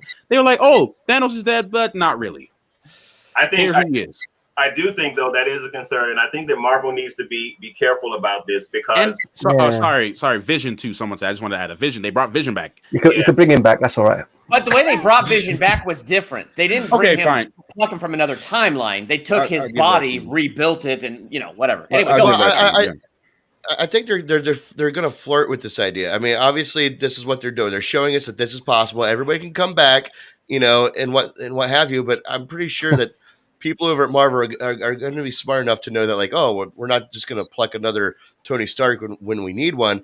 But no, we're going to see the multiverse of madness. There's a reason why it's called of madness, because you're going to get all these different versions. Yes, we're going to see Tony Stark come back. Yes, we're going to see Captain America come back. We're going to get different variations of them that is going to plague the next phase of the MCU, in my opinion.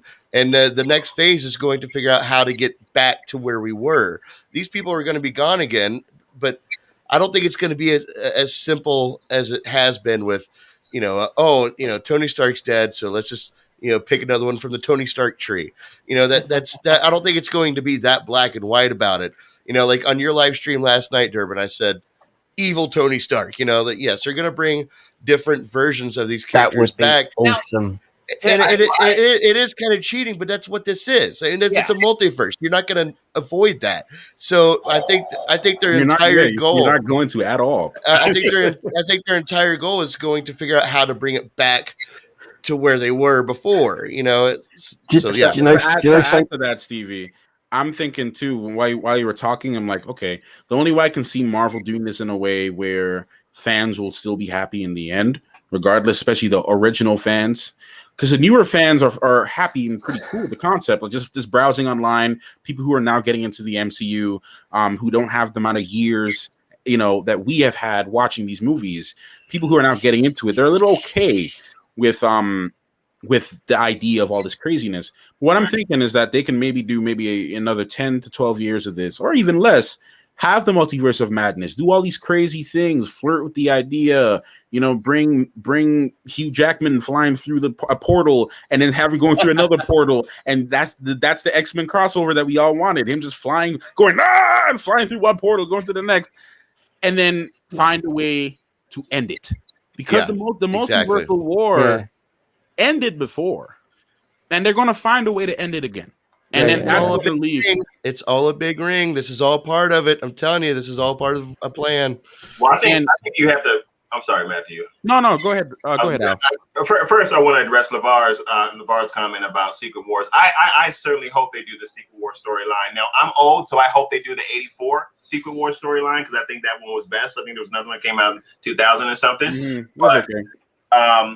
But the original one, I hope they do. But I do think, just piggybacking off of what everybody has said here, that Marvel has to be careful. Like, I feel like Matthew, you make a good point for newer fans who are kind of just growing up with all this and they're used to it. But for those of us who may be comic book fans, or even not comic book fans, but just familiar with some of the quote unquote classic characters, you have to be careful with how you bring them in and how you use them, because I could see it really being on the edge of a knife, and if you do it wrong, some people would be like, "This is ridiculous." Yeah, like, So, and I'm not against like this multiverse thing. I just feel like the CW didn't do it right, and it got so annoying and tedious. It took the emotion out of like if a character made an ultimate sacrifice, and I think the MCU is heads and shoulders above that, so I have more faith that they'll do it right. But it's just a legit concern. Like, don't pluck a Tony Stark off the Tony Stark tree, but you give me an evil Tony Stark. Yeah, right. Okay, that's going to be the point of the variance. Yeah. I think the show Loki has done very good to show us that if we do get another variant of a main character that everybody recognizes, we're going to get a very different version of them. It's done a good point, a good job making that point. So look, and Ironheart could also be another. The multiverse can be another way to introduce Ironheart. Another Iron person that isn't Iron Man or isn't necessarily Tony Stark, but takes his role. But what I'm thinking about too is before I'll keep this one short. Is Kevin Lopez made a good point about the comic book events, right? For us hardcore comic book readers or even casual readers who've read any comic book event, we know this by now, okay? In comic books, no one stays dead in comic books. Do you know how many great sacrifices Captain America in the original Civil War storyline made the biggest sacrifice of all, right? In that original storyline. And then next thing you know, a little bit later, they revive him and make him Captain Hydra. Okay, and there's a Hydra version of Captain America now, right? And he's saying "Hail Hydra." Like, we can't get mad. I can't say we can't get mad. You can get mad at whatever you want to get mad at, but I think you shouldn't be mad with reason. To consider the fact that like comic book events do this all the time, and this is one of the reasons why we love comic books, is because it's escapism. Right? It's a way to escape. We can't really always try to be like, okay, if someone dies, because in real life, if someone dies, someone dies. Right? That's it. Depending on whatever, unless you believe something else that they can be reincarnated or whatever, people believe that stuff. But for the most part, if someone dies, they're dead. In the comic books, someone dead, they're not dead. You bring them back and enjoy them. But sorry, Ramon. Yeah. It's funny you say that, because I'm sitting there thinking, what if they get things wrong? And then you saying that about the comic book events, and it's just reminded me of when I was a kid. I must have been about 8 or 9 years old, very, very long time ago. And I got an annual book. I used to get a Superman annual book every single year. And there was a story in it. I'm trying to remember the exact story now, but it ended up being Superman versus Green Lantern, and Green Lantern kills Superman. And at the time I was devastated, but then you carry on reading and he does come back, and it's like you say, it's always been there in a roundabout way. And how it's just I think the concern with people is just how it's done. But then really I've got to kind of say, you've got to give Feige and those guys the slack and say, well, they're going to get it right, because they have got things right so far. It's just all of these ideas that we're all throwing around. It's just kind of like, well, where's it going to go? And to continue on what Durban said, and I know I said it a few weeks ago as well about the Iron Man story, I would love nothing more just to see Tom Holland in Spider-Man, and to see Stark appear, Holland being Mr. Stark, and then it's an evil Iron Man. Oh my God, like that on screen would just be just amazing. So like, that's now thinking about it from all the ideas, and it's going to be something crazy bonkers down the line that they do something like that. But thinking about that now, that kind of gets me excited more so than how I was more concerned a little bit earlier on. But now I'm like, yo, that could be crazy. Like that could be insane. Yeah, if they go for the low-hanging fruit and just use this multiverse concept, just pick whatever character they want out of a timeline and just replace them, then it's gonna suck going forward. It's definitely needs to hold some value with the character development. Story development. I wanted to make a quick comment. I think it was Matthew. You had it up for a second. I think it was Fula Peasy. Is that how I pronounce that? I have no idea. Fula Peasy. Fula Peasy. Well, I just want to make a comment about that, because I think it's hilarious about Superman being killed. Like when all of us ran down, like, oh, we got to buy the comic book because they're killing Superman. In the next month, they brought him back, and we're like, oh my God. My $1 Superman million, Returns. that was gonna be my retirement right there. And then they brought him back. Yeah, Yep. it happens. So Actually, I remember when that came out and they killed him off, and I thought, well, why do they have to bring him back? You just start the comic book series over. Like, just start a new beginning. You don't let that story be the end. Start a new story. Creativity. You got to challenge your artists and your creators. Hey, kill this character and figure out what to do after that. Challenge them. Well, also, I think there's also another factor to kind of weigh in. That people are afraid of change, man. A lot of people don't like change. People like being comfortable. Okay. Yeah. Moving, like I'm getting ready to move. I'm in the process of moving, actually. It's exciting, yet it's like, oh man, like it's a lot going on. Gotta redo everything. It's exciting, but like, a lot of work. People are again, afraid of change for the most part, or a little uncomfortable with. I've heard I don't know how many people are familiar with the rapper named J. Cole, one of my favorite rappers, and he was having an interview.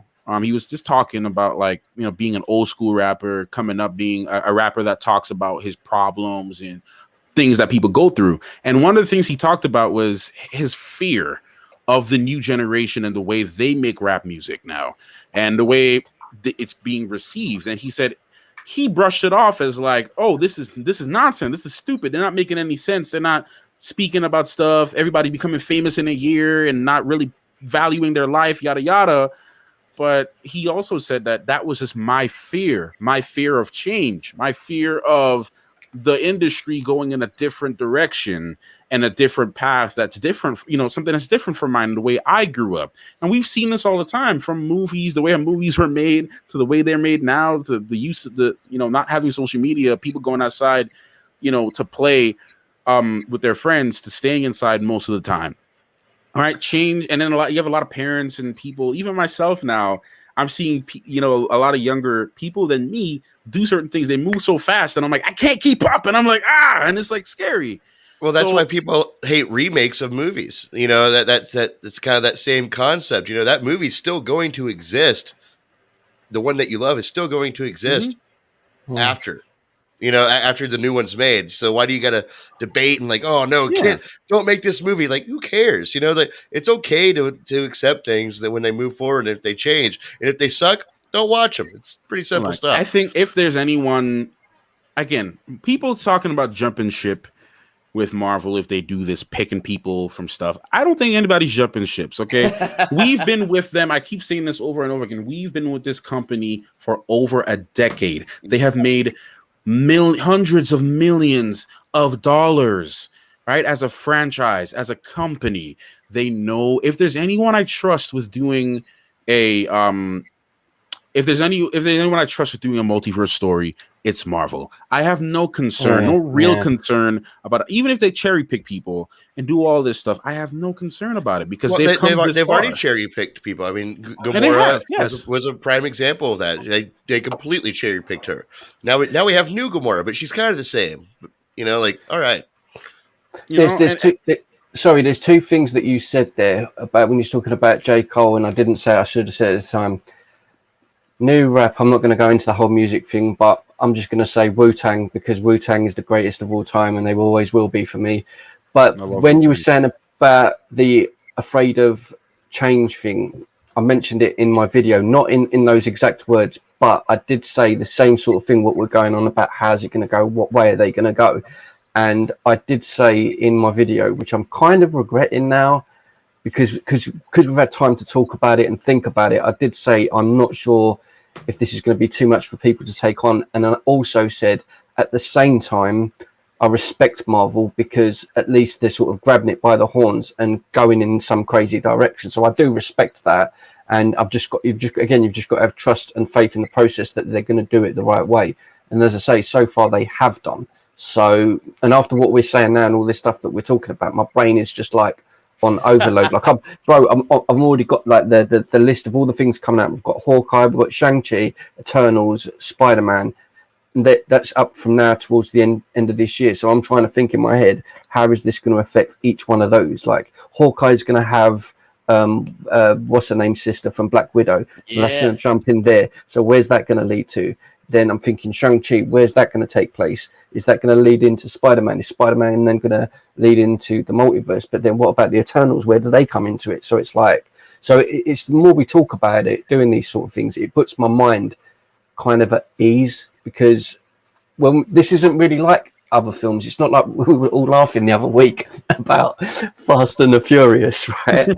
But you look at the Fast and the Furious, I like those. I love those movies because they're throwaway. I still haven't seen the new one, but I watch those for the same sort of escapism, but it's an escapism of just like, it's just like, whatever. Whereas with this, I watch all of these to get all of these list of questions in my head, and then I'll come and throw them at Al or Derb, and then you go, no, what about this, and this? So it's kind of a deeper conversation about something. So it's probably why and I think it's why a lot of people will stick with Marvel, because they'll have the doubts like I did, like a lot of people do. But when you actually sit and talk about it to other people that are into it, you kind of go, this could happen. It could go this way. It could go that way.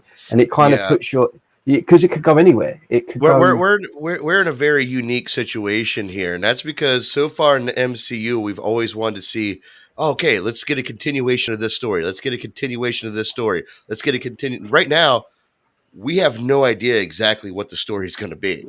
Like we're just guessing every bits and pieces. This could happen here. No idea is a bad idea, But like, so this is a very unique, cinematic situation. We don't have a story really too much to hold on to, and right now, Loki is the closest that we have.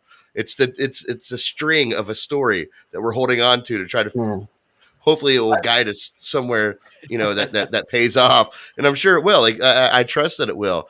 Marvel hasn't let us down yet, but at the same time, if it starts letting me down, I'm just gonna not watch it as much. It's funny because, okay, that big a deal. I have concerns. That's true. I had concerns with Guardians of the Galaxy, and they were valid. Before we knew what that was, I was like, really? Talking space raccoon and tree? Marvel, are you going to jump the shark?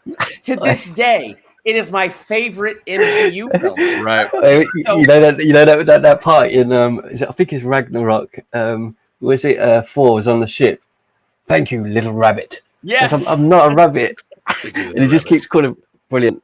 Yep, I love it. But I do have concerns because I loved Tony Stark's sacrifice. I thought it was so good. Yes, today, as I sit in front of this camera, if they bring back nice Tony Stark and he's just as he was before and he just hops into our timeline and solves a few problems, I feel like now I would be disappointed. But that's me sitting in front of this camera. Marvel, though, has earned the right to take my money, so they can have my money. I will sit there and watch it, and they will probably change my mind in the course of watching it. Well, Marvel has this way. Basically, Marvel already told us that they already said, "Freak how you feel," because they literally said this when they brought Loki back. Like, the thing is, Loki has been through all of these things in that one particular timeline. He went through change. He went through, betraying his brother numerous times, over and over again, and Thor showing him that I still love you, even though you've done this to me. You're my brother. And he has had one of the biggest amounts of character development in the entire MCU. And he, at that point, at the end, made one of the biggest sacrifices, I think, too, again, for his brother. Okay. He tried to kill Thanos for his brother and for himself. But at that point, I think Loki got to the point where he's like, you know what? It's more than just me here. Like, I actually can be something with my brother. And this is a theme that has been shown throughout, that Loki's, no matter what they do, try to flip the script, they always end up back being alone again. And Marvel said, hey, you know how many people cried over Loki's death? I know a lot of people who were huge Loki fans that were like, oh man, I'm devastated. They really killed my guy and he was at the precipice, man. Like, why would they do this? And then Marvel's like, yeah, man, freak how you feel. He coming back. And then brought him back. And then, so Tony Stark sacrificing himself don't mean nothing, really. So obviously it means a lot. Don't get me wrong. I still love that scene, and it still touches me every time I see it, right? But Marvel is like, look, man, I got a pen. I got whiteout. I could just just do that and just change it all up. So I mean, but like I said, if they do it, it doesn't matter. I'll give them my money and I'll be there. And like I said, they'll probably change my mind with the trailer. Even I'll watch the trailer and go, oh, that's how you bring them back, Marvel. Then I'll go see the movie and like it. So it's just I don't. Sorry, Al. Go ahead, buddy. Just real quickly. I don't. First of all, I don't. If there are folks out there in chat and even amongst us, if there's a big worry now that a lot of all the movies that come out with Marvel are going to have all these like weird time twist things happening, I don't think that's going to be the case. I think a lot of the major motion pictures we see outside of probably Multiverse of Madness and maybe some of the stuff with Spider-Man, we might have some kind of time travel stuff in it. But I don't think by and large we're going to see movies riddled with that stuff. I think the Marvel will measure out elements like that appropriately. Yeah, keep it finite. Yeah. So, but I think, like I've said before, the thing about the whole what's exciting about Loki and the whole idea of time travel is the expansion and the options that it gives Marvel to move in just new and dynamic ways. Like now everybody's not earthbound. Well, we saw that with Thor, kind of how things were opened up. But now you have this broad array of storytelling that you can do. And also you can bring in more powerful heroes than just like street level heroes. Like, almost all of the Avengers are street level heroes, except for Thor, maybe, and the Scarlet Witch and Doctor Strange. But Tony Stark and the rest of those guys, Spider-Man. Yeah. Sorry, real quick, is Doctor Strange even officially an Avenger? I don't think so. No. And Matthew, man, what did we talk about? You messing up my flow, man? I'm sorry, man. I'm sorry. It was a question I had. I'm like, wait, is he really an Avenger or not? No. But I mean, just for the sake of thanks, man. Now I got it. So, but no, you're right. But you get my point. Like, he's not street level. He's I don't know what people classify him, but he's not like a Tony Stark or a Spider-Man in terms of what he can do. So I think that's one of the great things about them doing what they're doing is just the ability to expand. So sorry about that, yeah. Steven. Oh, no, you're fine, buddy. And what I was going to say to Durbin was, anything that happens from now on in the future of the movies does not take away that moment that Tony Stark sacrificed himself. That's not going to delete. That's not going to, just disappear. That moment is still going to be there, and no matter if we get another Tony Stark or not, that Tony Stark did that for the universe. That's always going to be there. So I feel like Durbin's scared that like they're just going to replace everything that we know and love with something new and fresh. Like we're get rid of the old guys. New and fresh. I'm just the well, no, CW maybe I said that wrong, but the CW did it poorly, and I have more faith in Marvel than I do with the CW. But nonetheless, I have that bad taste in my mouth. Like it's just it was not good the way the CW like advertised killing off a main character, then replacing them with an Earth 2 variant, turning that Earth 2 variant into the exact same person that was killed off. I don't think Marvel will do that. I was just expressing it's a concern. It's a general concern. But I have faith because Marvel has earned the right to take my money that even if we have a Tony Stark, it could be the evil Tony Stark. Or it could be that moment where Spider-Man's like, Tony, and we have that great little moment. Like it could be those things used and done right that heighten the emotion. So I have hope it'll be that way. I just had that little concern because of past experience with the CW. And I say that, and I'm watching Superman and Lois. So it's like, and clearly. with all of this stuff and the amount of money this is all worth as well, when you just someone chucked in, was it Wolverine coming through? That would be, I think it's Matthew, the idea of it. Now I'm just going to chuck it out there. And if I could see anything, and I know it's never going to happen, I'm just going to fantasize I know what he's about to say too. No, you don't. Nah, go for it. I mean, it would be pretty cool. I'm just saying, if timelines and everything were going around and we can jump to anything, it would be kind of cool to see Darkseid come through and then the Martian Manhunter from DC. I'm just saying. Oh, crossover. Yeah. Oh, yeah. They did do a crossover special in the comic books now. Wolverine's flying through it and he's like, what's going on? What's going on? And then Darkseid comes through. Oh, my God. Yeah, do you know how much paperwork that is? Do you know how much lawyers will have to be at that man. Not just that. I think Marvel's cinematic universe will be like, oh my God, here's this other universe. Dear God, they're a mess. Let's stay away from that universe over there. The DC universe. There's I had one of the subscribers say this. It's not the MCU anymore. It's now officially, I don't think officially, but it's now the MCM, the Marvel Cinematic Multiverse. MCMV. I'm gonna start using Javon that Thomas, by in the way. videos Javon until Thomas. someone says, "What is it?" The That's a good one. MCM, Interesting. I like it. Marvel true, though. Cinematic Multiverse. I need that to be canon now. I need that to be an official title for this thing. It's a thing, man. It's a thing now. You know, You're right, a man. while back, I started using, instead of the DCEU, it was the World. What did they call it? The World of DC. Yeah, I the don't world's in remember. DC. Yeah, and everybody yelled at me on YouTube for that. And now, what is the Flash going to do? It's going to establish that multiverse and the world of DC. Literally, that's literally what it's about to be. Yep. Flashpoint, like that's the whole. That's a whole different conversation. Oh, I'm sorry, Matthew. No. Let me know if this takes us off track. If it does, bring me back. But I wondered, speaking about Kang, because I see the comment here about Kang from Nehemiah. Like, what did you all think of Jonathan? Why do I keep saying Jonathan Majors?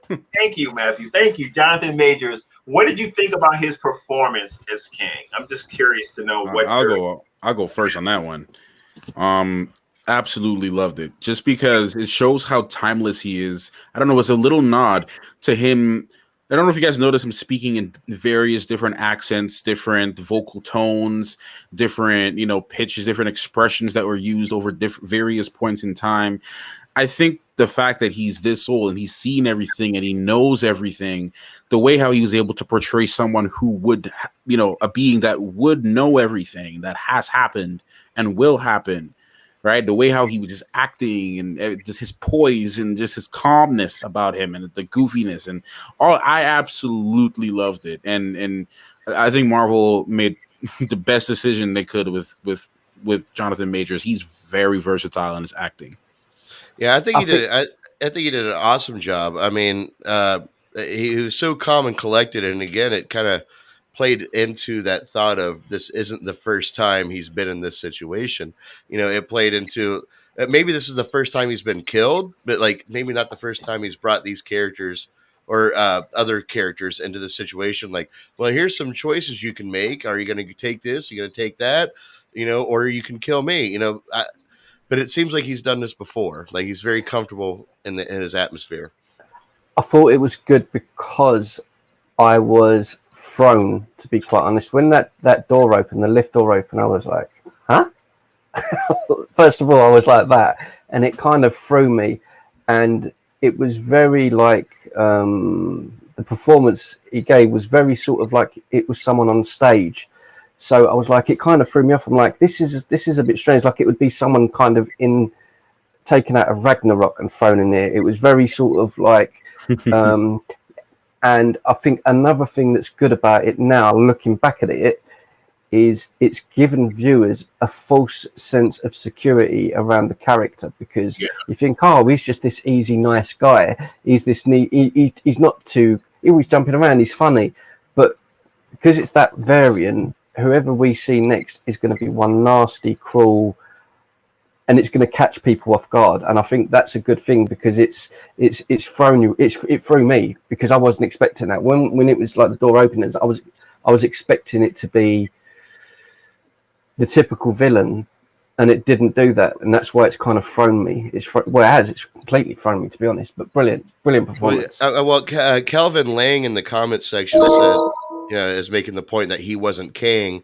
His variant is that this is He Who Remains. They're two different people. But in fact, check me on this, guys. But this is the same guy that's going to play Kang in Ant-Man 3, right? So obviously that's his variant, and that's why we keep referring back to him as that. Yeah. But the thing with him is the reason I'm still going to say Kang, and the reason I'm still going to say that, like you said, Stevie, is because he's playing him, but also because just it's a very little nod. The difference in his cadences when he was acting, okay, just those minor differences in the way how he would release a sentence, okay, or execute something. It was different every time. It was not the same. It was not the same, and it was interesting, and that shows how versatile he can be. So when we do see Kang, right? Like you said, it's going to be a completely different, crazier version, different speech pattern, different vocal tone, different everything. And that should also add into why we shouldn't believe him. Yeah, I mean, that's a very deceptive mannerism, you know, to change yourself in one single conversation like that in so many different ways. The way you talk, your inflections, your accent, it seems a bit tricky. I don't know. I think I agree with what you're saying too, Matthew. Too. I feel like it was brilliant how he presented himself and how he did kind of use these different inflections and different terms and just his mannerisms and all that. Like when I saw him, I was like, you all know, I was like, oh shoot, because I wasn't expecting it, but then his performance I thought was crazy good. Like I know some of the folks in the dark side community, they didn't love it, but I thought it was I just thought it was so unique how they presented the character and even how he went about presenting himself, like not coming out right away and saying, "Hey, I'm Kang," but just kind of just talking about the things that he's experienced and talking about kind of what he wants to offer them. I thought it was great, and I think you're right, Matthew. I think that Jonathan is such a good pick for Kang. He was so on point, man. Like I 100% agree. I thought he was awesome. Also, this is another thing too with Jonathan Majors. So yes, Kevin Lopez, I know it's not Kang. We know it's not. He's even said I've been called many things before. He said a conqueror, he who remains, right? We know that was a nod to Kang the Conqueror, right? So we know this. We know there's going to be a different variant version of him. That is not a question, really. So I just think we're just calling it Kang because he who remains is such a mouthful. Okay. Yeah. Just we know it's he who remains, but saying Kang is just easier to say. Do you know something? I said I was going to have the day off tomorrow. I don't think I'm having a day off or anything. I've got to make another video and say that my review was wrong because everything we're saying now it's just opened up so many doors. So I think I might have to make another video tomorrow, and I'm gonna have to try and keep it simple somehow. I'll say this about Jonathan Majors too, though, and I know some people might be sensitive to me saying this, but I'm going to say it because you know your boy. I got to say what's on my mind, but I keep it short. It makes sense that they hired. I know people hate when I bring up race, but I bring it up. It makes sense that they hired someone from the African diaspora to play Kang, because if they do show one of the variants, I had this conversation in my review. I ended up cutting it out because it was a whole thing, but like.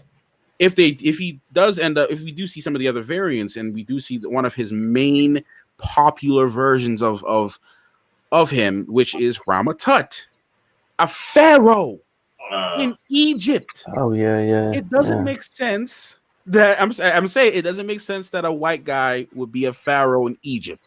It doesn't make any sense because there wasn't any white guys in Egypt. There were dark-skinned Nubians. Okay, there was colorism in ancient Egypt.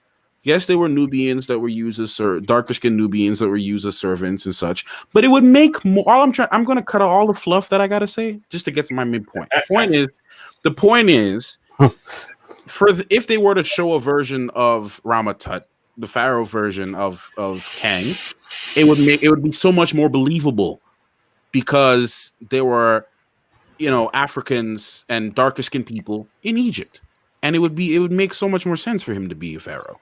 So I think they made a great choice in casting him to play that. So that's all I'm gonna say. I think they'll all turn up. I think they'll all turn up in all the different movies and projects because when you think about what we had from Iron Man 1 to the final movie, you're talking 15, 20 movies. Was it 21 movies? Was it, or 22 films we had all the way through?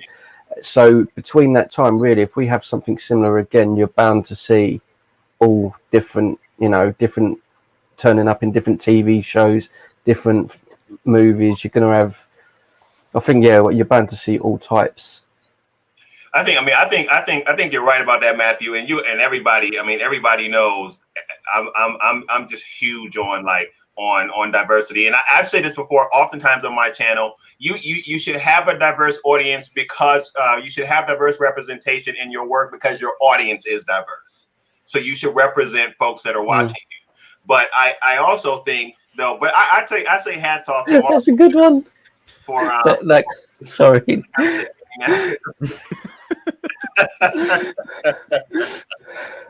That's hilarious. That's a good one. Oh man.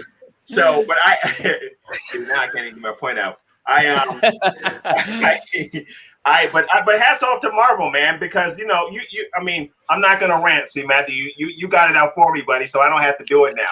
But that was just the PC version, man. Because like, if I really say what I gotta say, so people are gonna be mad at me. So I'm just kind of keep it on DL. But yeah, sorry, Al. No. But I mean, I think like hats off to Marvel, and I said this before over on Dark Side Reviews, that they did not kowtow to everybody who wanted more of the same. They basically were like, look, we're going to diversify it. If you don't like it, well, that's on you, but we're going to do it.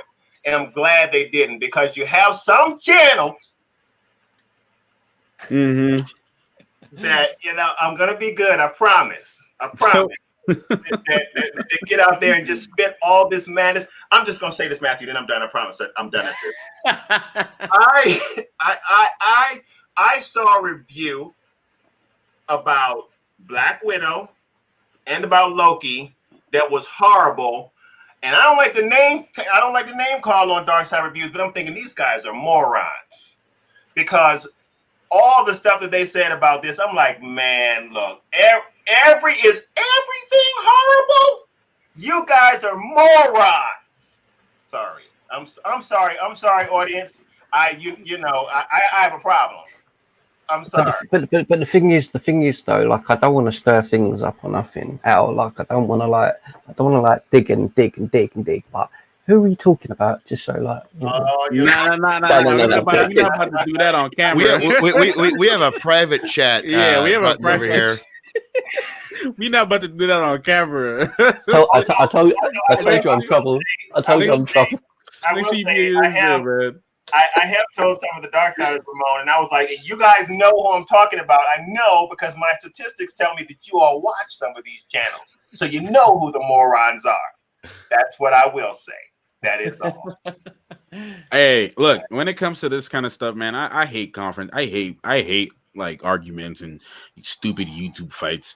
All I'll say is, though, when I come across those people, literally, I just like, there's a 3-dot button that says, don't recommend this channel ever again. I just click that button, and then like there was this one guy that was so like just like insane. I was just like, dude, his face was literally angering me when I saw this guy, and I went on YouTube, and it was I'm not gonna name drop because for the sake of peace, but in my browser feed, I'm seeing it. I see his face, and I'm like, Jesus, why you show me this in the morning, man? I'm not trying to do all this in the morning. I need to have a good day, because the things he was saying literally stirred my soul. So I was like, no, man. I just clicked the button. Do not recommend this channel ever again. Never seen the channel ever again. Yeah, my channel was kind of built around a very unknowing to me at the time, a very toxic fandom. And like I didn't realize it was. I was really a part of their goal. But then I started realizing how toxic this fandom was, and Durbin knows what I'm talking about. And then once we got what we were fighting for, I have now backed off, and I've even gotten into arguments on Twitter of like, "Hey, I'm not talking about that crap anymore." Specifically the Snyder cut and all that stuff.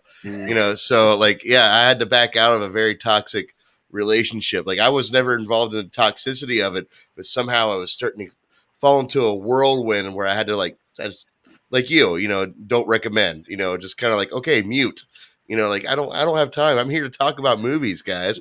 I'm here to talk about movies, and have fun and talk about TV shows. This is what we're here for. I'm trying to be better.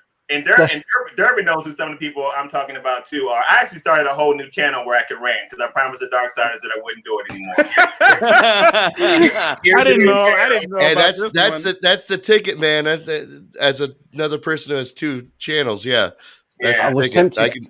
I've been tempted to do it, but I was, like I said to you, when I first started this channel, and I came on here a month ago or whatever, when I first sort of started doing this, and yeah, I realised that it would get me views and it would get a lot of attention by me going after certain people and all of that. But realistically, is that the sort? I'm just being like just genuinely honest. Is it really? I've been working so hard. I'm working so hard to build a channel. If by going down that route, I'm just going to be trashing it away because I know that it's just going to bring negativity all the time. And I don't really like when I used to watch a lot of specific channels, like, you know, what you're saying. And I'd be like, oh, it's entertaining. But when I think about it, I'm like, yo, how can you be this negative every day, bro? Like, how can, like, I find it hard to watch it every day. So I'm just like, you know what? I'm staying away from it. I'm just going to be, if I don't like something, I'll be constructive and say like, oh, I didn't like this about it. I didn't like that about it. And someone can come back at me and say, look, you got this wrong or that wrong. But I don't want to, like you've just said, it's just not worth it. Just see you later, mate. I'm not interested. It's just not worth it. It's not worth it. I'll say this just so we could talk about this forever, y'all. Like, there's so many, like, actually speaking about the YouTube space and the issues within the YouTube space is a whole different live stream in general. Especially the YouTube space within the comic book world when it comes to opinions. And again, when it comes to opinions, people like to think that their opinions are just straight up facts, and that is what it is, and this is what it is, and your opinions don't matter because I believe I'm right. And that's what starts all these issues, whether it's WandaVision or Loki or whatever, or even a fun debate that we had for half the stream, for the majority of the stream with me and Durbin. It's like, those are our opinions. But what I'm saying, the difference is that's constructive. Do you see what I'm saying? So I don't mind someone coming at me. If I come out and I go, I don't know, Shang-Chi comes out, I go, you know, and I do a review and I go, you know what, that film was rubbish. I didn't like it at all. And then someone comes at me, no, it was good because of this comic, because of that. I'll go back and look at it like I have done tonight. Like, you have said certain things. I'm like, you know what, maybe I did get that last episode of Loki wrong. So then I'll go back, and so it's constructive. As long as it's like that, I think that's the whole point. Well, yeah, I mean, you guys remember in our personal messages that we have with each other, that group message, you know, I didn't like the Loki episode previous, and you guys tore into me, like not in a very constructive way. You're like, wait, what? It's literally just like a meme, joking way. Well, yeah, and that's how I took it. Obviously, my point is like, you know, that constructive, you know, sort of, giving your friend a ribbing. You know, you guys are like, no, Steve, you need to pay attention to this. You need to pay attention to that. You know, and that's I think that's kind of what you're saying, Ramon. Like, you gotta respect that constructive criticism. You know, somebody pulling you back from a ledge, like, okay, listen, take a look at this side of things, and that's what makes us who we are. That's what makes us doing this right now. You know, us being able to listen to each other, be able to have opinions have our own opinions, but not insulting people, not thrashing. We're here to learn. We're talking about movies, man. How serious can we take this? You know, like there's a level of understanding of personal growth when it comes to accepting other people's opinions. So I feel like I'm starting to ramble off about that. No. I've honestly, look, this whole thing, this is how it is, man. We talking about Loki and we did this or whatever, like, but that's fine, because like I think this is a necessary conversation that needs to be had every now and again, especially in a public fashion like this, where, you know, we have viewers tuning in and people can hear our thoughts on this. This is important because these are serious subjects, and we all need to understand at the end of the day, we're all fans, man. We're all people that love comic books. Yeah, we all love that's movies. why people are so passionate. You know, and we're all passionate about it, but we also have to understand that there are no two leaves the same. There are no two, you know, things the same. Everything is different, and people are different, and we have to respect that. Like, to this day, I love Naruto so much. This anime called Naruto, I love it so much with all my heart and soul. I will ride for it. I'm wearing a Naruto shirt right now. Yeah. I love this anime so much, but my best friend refuses to watch this thing. Refuses. Even if I've given him like a PowerPoint presentation, I've given him a whole like list of like reasons why he should watch it, and he refuses to watch it. But at the end of the day, even though it upsets me that he didn't want to watch it, I'm like, hey, bro, look, we're still friends. We're still buddies. I still love the guy. I still respect his right and his his decisions to not want to watch something if he doesn't want to watch it, and that's okay. But the problem is, and I hate to say it, I hate to say it, but I will. Ignorance is a big problem, and people don't like to be wrong. People don't like to be wrong. They don't like to admit when they're wrong. They don't like to look at things another way. And when you realize that in life that you don't know anything, even though you know a lot, you know nothing, right? Even Einstein is a guy I admire a lot. And he has said this himself, that he came to the conclusion that there he is, my guy right there. He's come to the conclusion, being the genius that he was, that he knew nothing. If Einstein, smarter than most people around him, that says, "Hey man, look, I've come to the conclusion that I don't really know anything, even though I know a lot." It's okay when you realize that and you accept that. You can be like, you know what? If you don't like this show, it's okay, bro. I don't agree with you, but it's all good. Like whatever. Like you can have that opinion. It's all good. But a lot of people aren't there yet. Well, there's a point of self-awareness that I feel is. I don't want to say missing. I'm not going to call other people out, but it's something that I've learned about myself. Being aware of my own toxicities, my own issues, and how to apply that when talking to other people. And when I recognize somebody who's not self-aware, but to not really ignore that, but kind of nurture, maybe to guide them in the right direction. Yeah, man, this conversation. So yeah, Loki's awesome, by the way. Yeah, you see, speaking of self-awareness, that's another, like me, I'm always like running. You know how you run Norton on your computer to check for malware? I'm always constantly running, thoughts through my head, like, okay, what, did I speak to my fiance a little too harsh? Was I a little too mean when I said that? Should I have done that? Could I have done that better? Maybe I made a comment or I respond, because sometimes I see comments and then like it baffles me. I'm like, oh my God, this guy is so annoying. And I respond to it and I'm like, you know what? I shouldn't have done that. Maybe I shouldn't have done that. Maybe I could have responded a different way. And that it takes a certain type of person, I think, in my opinion, and I think everyone is capable of this. It just happens for people at different points in their life where they're like, hey man, you know what? Self-reflection is good. And it's okay that I'm not perfect. And it's okay that I have issues. Like one of my issues I know from since day one is that I ramble. And when I ramble, I have no sense of time. I just keep talking.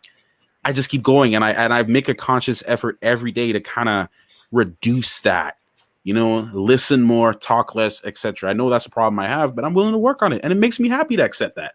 People are not okay with accepting their flaws. Yeah. I've got a question though. What's going to happen on the 11th of August? With what if? With what if? Oh, did you see that, Matthew? Someone asked us about that. I saw the comment. I did see the comment. Yes. I'm just saying. I haven't actually watched the trailer for it yet. I haven't watched that trailer yet either. I keep thinking I'll do it. I keep withholding because I think I'm going to react to it, but then I realize, well, it's way too late to react to it now. Yeah, that's kind of the same boat I was in, but I still haven't even actually watched it. Yeah. All right, you guys got homework now, man. You guys I'm down to see. I'm so excited about it, especially the way Loki ended. It's like, yeah, give me that. Hey, Durbin, you want to do a live stream? What live reaction to that with me? Sure. All right, August cool. 11th. Yeah, not the show, but the trailer. Oh yeah, we could do that. I want to see what you guys. I'm assuming Ramon and Matthew probably already saw. Oh yeah, reacted to it on the channel, man. Yeah, man, I'm dying to know what you guys, Durbin and Stevie, what you think about it, because I thought it was. I mean, I'm talking about. I've never tripped over my bottom lip before, but I did that. So I thought it was. I believe it is. I believe it is canon, actually. Which is everything's canon now. Now you got Tobey Maguire as canon in the MCU, because now you just go, oh, that's just a branch. Exactly. Everything's canon. Yeah. I mean, X-Men is canon. I mean, everything. They just made everything canon. They literally did. Agents of S.H.I.E.L.D. Hey man, Jimmy Marvel man. Hello man. Hey Jimmy. Jimmy's my man because it says Marvel man, so he's my guy. Jimmy been on the channel since like day one. Nice. So Yeah, Jimmy's a day one. But yeah, thanks to Loki, it is canon. I mean, like, what if it's canon, which is why it's coming out after Loki anyway, like literally right after Loki. You guys got to watch the trailer, man. Like, there's so much to unpack in that trailer, especially Loki, Black Panther. Yeah, I know what. I ain't gonna say nothing. You just got to watch it. Yeah. Sorry, didn't mean to stifle the conversation there, but No. We're chilling, man. That's how it is. There's no pressure on here. Yeah, it's good. There's no pressure on here. This is how it should be. We're all just a bunch of dudes that have formed a friendship that have all these great opinions and thoughts and things that we want to get out. I don't know how many. That's what we're doing tonight. Are great per se, but I do have them. It's an opinion. That's what it is. Oh, Durbin, come on, Durbin, dude. Theological analysis is like that's not just an opinion, man. Like your heart and soul is into this. You know, I just have an opinion. It may not be great. No, man, your stuff's great. I love you. Well, Durbin, you know, they say you are not supposed to talk highly of yourself, so I will do it for you, sir. They are fantastic. They are amazing. I was not gunning for this. Also, congrats to Durbin on the subscriber. Can we get 11,000? 11,000. Can we give Durbin some claps, please? Hold on, we got a solo my guy, man. Yeah, dude, 11,000 on Tuesday, and on Tuesday he coincidentally was doing a live stream, a live watch party on my channel. Yeah. So we totally got to celebrate that in the same moment. Yeah, that was great, dude. I'm so proud of this kid. I'm so mad I missed that too. Like, was I? I think I was invited to that. Was I invited to that? That was Superman, right? Yeah. You everyone was invited to it, you know, but. We had a good time. I mean, the chat was consistent. We had good conversations, and we dove down rabbit holes just like we're doing now. Yeah, it was cool. It was great. I know we're still kind of celebrating our anniversary, but I really wanted to be a part of it because that's my favorite. The Richard Donner Superman. Oh yeah, 78. That's my favorite. It's great. I mean, it's funny because Steve and I were poking a lot of holes and a lot of things, but we were doing it in love. And I may have pissed off Hot Takes for Nerds channel, but jokingly, not for real. But yeah. Isn't the Richard Donner cut? Isn't it? The scene with the fire is different, isn't it? I can't remember because I remember watching it a few years ago. I only see it about 3-4 years ago, and that whole sequence is completely different, isn't it? I think in the original, I think he catches the bullet, and there's something different happens in the Richard Donner cut, and I can't remember what it was now. Instead of him. Go ahead, sorry, Ron. Oh, he goes the only Donner cut I know of is for the second movie. Yeah. There's an extended edition to Superman the movie, and when Steve and we were watching it off, I was going off HBO Max, but I was noticing wait, where's the whole scene where Superman is walking through the tunnel and he's being shot at by all the guns and frozen by Lex Luthor's ice ray? Still have no clue what you're talking about. See, that's never been in any variation of that movie. There's an extended edition, and that's right. Really cool. We talked about how that was a made-for-TV movie because Richard Donner had all creative rights except for the TV spots, and that's when the studio stepped in and made their own edit for the TV spot, and it was longer so they could add more commercials and stuff. Yeah. Sorry to I'm looking at time because I got to get up at 4:30 as usual. See, I keep forgetting because in California, I'm 4:30, man. It's dinner time. It's only just dinner time. The sun is still up, you know. I want to address this comment real quick, and then we can maybe answer a couple more comments if that's okay with you guys. I know this one's a little shorter, but we can answer maybe a couple comments and see what people are saying. Also, everyone's I've been seeing it a couple times. People want us to do the What If series. Yeah. I am Maybe down only if you're down. Even if we don't do every episode, because there's going to be a lot of them. If we don't do every episode, I think we should do a couple. Oh, yeah. Sure. Of course. I was telling Durbin during our live stream, I think I have a hard time being able to watch shows because of my time management. But if I were to put it into my stream time that I've allowed myself, then yes, I could actually start watching these shows more. So yeah, I'm totally down. Yeah, I'm down for the What If. I will say we got the background now, but I'm in the middle of moving too, Matthew. So it's looking crazy in my house. So some stuff might be from the car. Hey, that's all good too. Like I'm probably not gonna be able to upload videos for like a good week or two because I gotta build my desk, move everything. I gotta like do a whole bunch of stuff. So I might stream myself setting up my stuff in the room. That might be pretty cool. Just to kind of keep stuff going on. But yeah, I think we should definitely do it. I love this group, man. I love you guys. You guys are awesome. I always leave this conversation learning something from every single one of you. Literally, each one of you, I always leave learning something new. So, you know, Thank you. That means a lot for me. I mean, even if we don't do, I mean, I'm up for doing every week because that's just me. I like sitting here talking, and I mean, even if we did like 1, 3, 5, 7, 9, and 10, you know what I mean? Like have a week on, week off, or something like that, and do like a catch up on 2 or 3 episodes or something like that. Yeah. I'm up for whatever you guys want to do. I mean, if you want to do whatever, I'm up for whatever. Yeah. Yeah, I'm definitely down for it. Yep. So, I think it's cool. I think it's sorry, man. Oh, sorry. No. Proceed. Yeah. Proceed. I think it's cool. I appreciate the folks in the comments who ask about that. And I wanted to just say this too with everybody, with all of you guys hearing it, and hopefully and the folks in the audience too, man. First of all, thank you guys for hanging out with us. But I appreciate this crew of live streams because I like our energy. I like the fact that we all communicate well and that they don't make fun of me a whole lot. But that that we can just kind of go back and forth. So I love this group of guys, and thank you all in the comments for hanging out with us too. It's always a good time for me. So. Yes, This all started with. No, sorry, Steve. No, I was just piggybacking on him, like thanking the comment section, everyone that watched us. So thank you. I was just gonna say this all started with Al. Yeah. Al brought us together, so we gotta give Al some claps. We gotta give Al some claps. This all started. I think you should do that again. It didn't embarrass him enough. I think you should do it. There we go. No, man. I mean, this is so funny because it's been so great, and it's like it's more than what I would imagine to be. Like I wasn't thinking we were going to do all the shows together, but we just kind of came together and kept going. So it's been awesome. Thank you all for doing it. It's been great.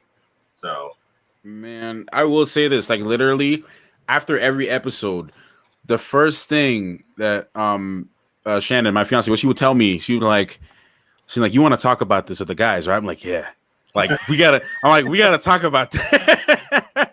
I'm like, man, I wonder what the guys think about this episode. That's literally one of the first things that comes to my mind. I'm like, what did they think about this? And then we all start talking on Facebook, we talk wherever, and you're like, hey man, we get, you gonna do live stream, and then I had to avoid you guys like the plague last week because I had my whole family out. So when the episode dropped, I couldn't watch it because I'm in the midst of this family reunion, so I can't like just get away and watch or whatever. And you guys start dropping stuff like, stop the notifications, I can't see it. Well, because Matthew like raised my blood pressure when we were in the private chat, and then I think he asked had I seen it, and then I think he made a comment and I hadn't seen it, so like I'm looking for the notifications when they come through, thinking, man, please nobody spoil this because I haven't seen it yet. Don't please. But I'm so excited. I was anxious before, like I said, I was like, okay, play. So. Yeah, that's one thing I'll say as well. For anyone who's watching this on a replay on YouTube, about 10 minutes in, for about 20 minutes, watch me in the middle here in this little box, because I'm seeing those two debating about whose idea. And listen, and now I'm thinking about it. I sat here for about 20 minutes just doing this. Well, I'm actually tired. Like I am physically tired of the mental exercise it took to have that debate. That was a good debate. It was. I was over here advocating it. I'm like, what team we on? What team we on? Yeah, dude. Yeah, I loved it. You got to retitle the stream MC Reset or MC MCM. MCM. Just give it the correct name. Team Durbin. Team Oh, there it is. Absolutely. Oh There's man, his last little jab right there. I want us to address this. I saw some good comments. This is one that I wanted to leave up. I think we can just breeze through some of these real quick before we wrap it up. Yeah, What do you guys think about Wanda saving the multiverse? Is as a Nexus being, she's unique.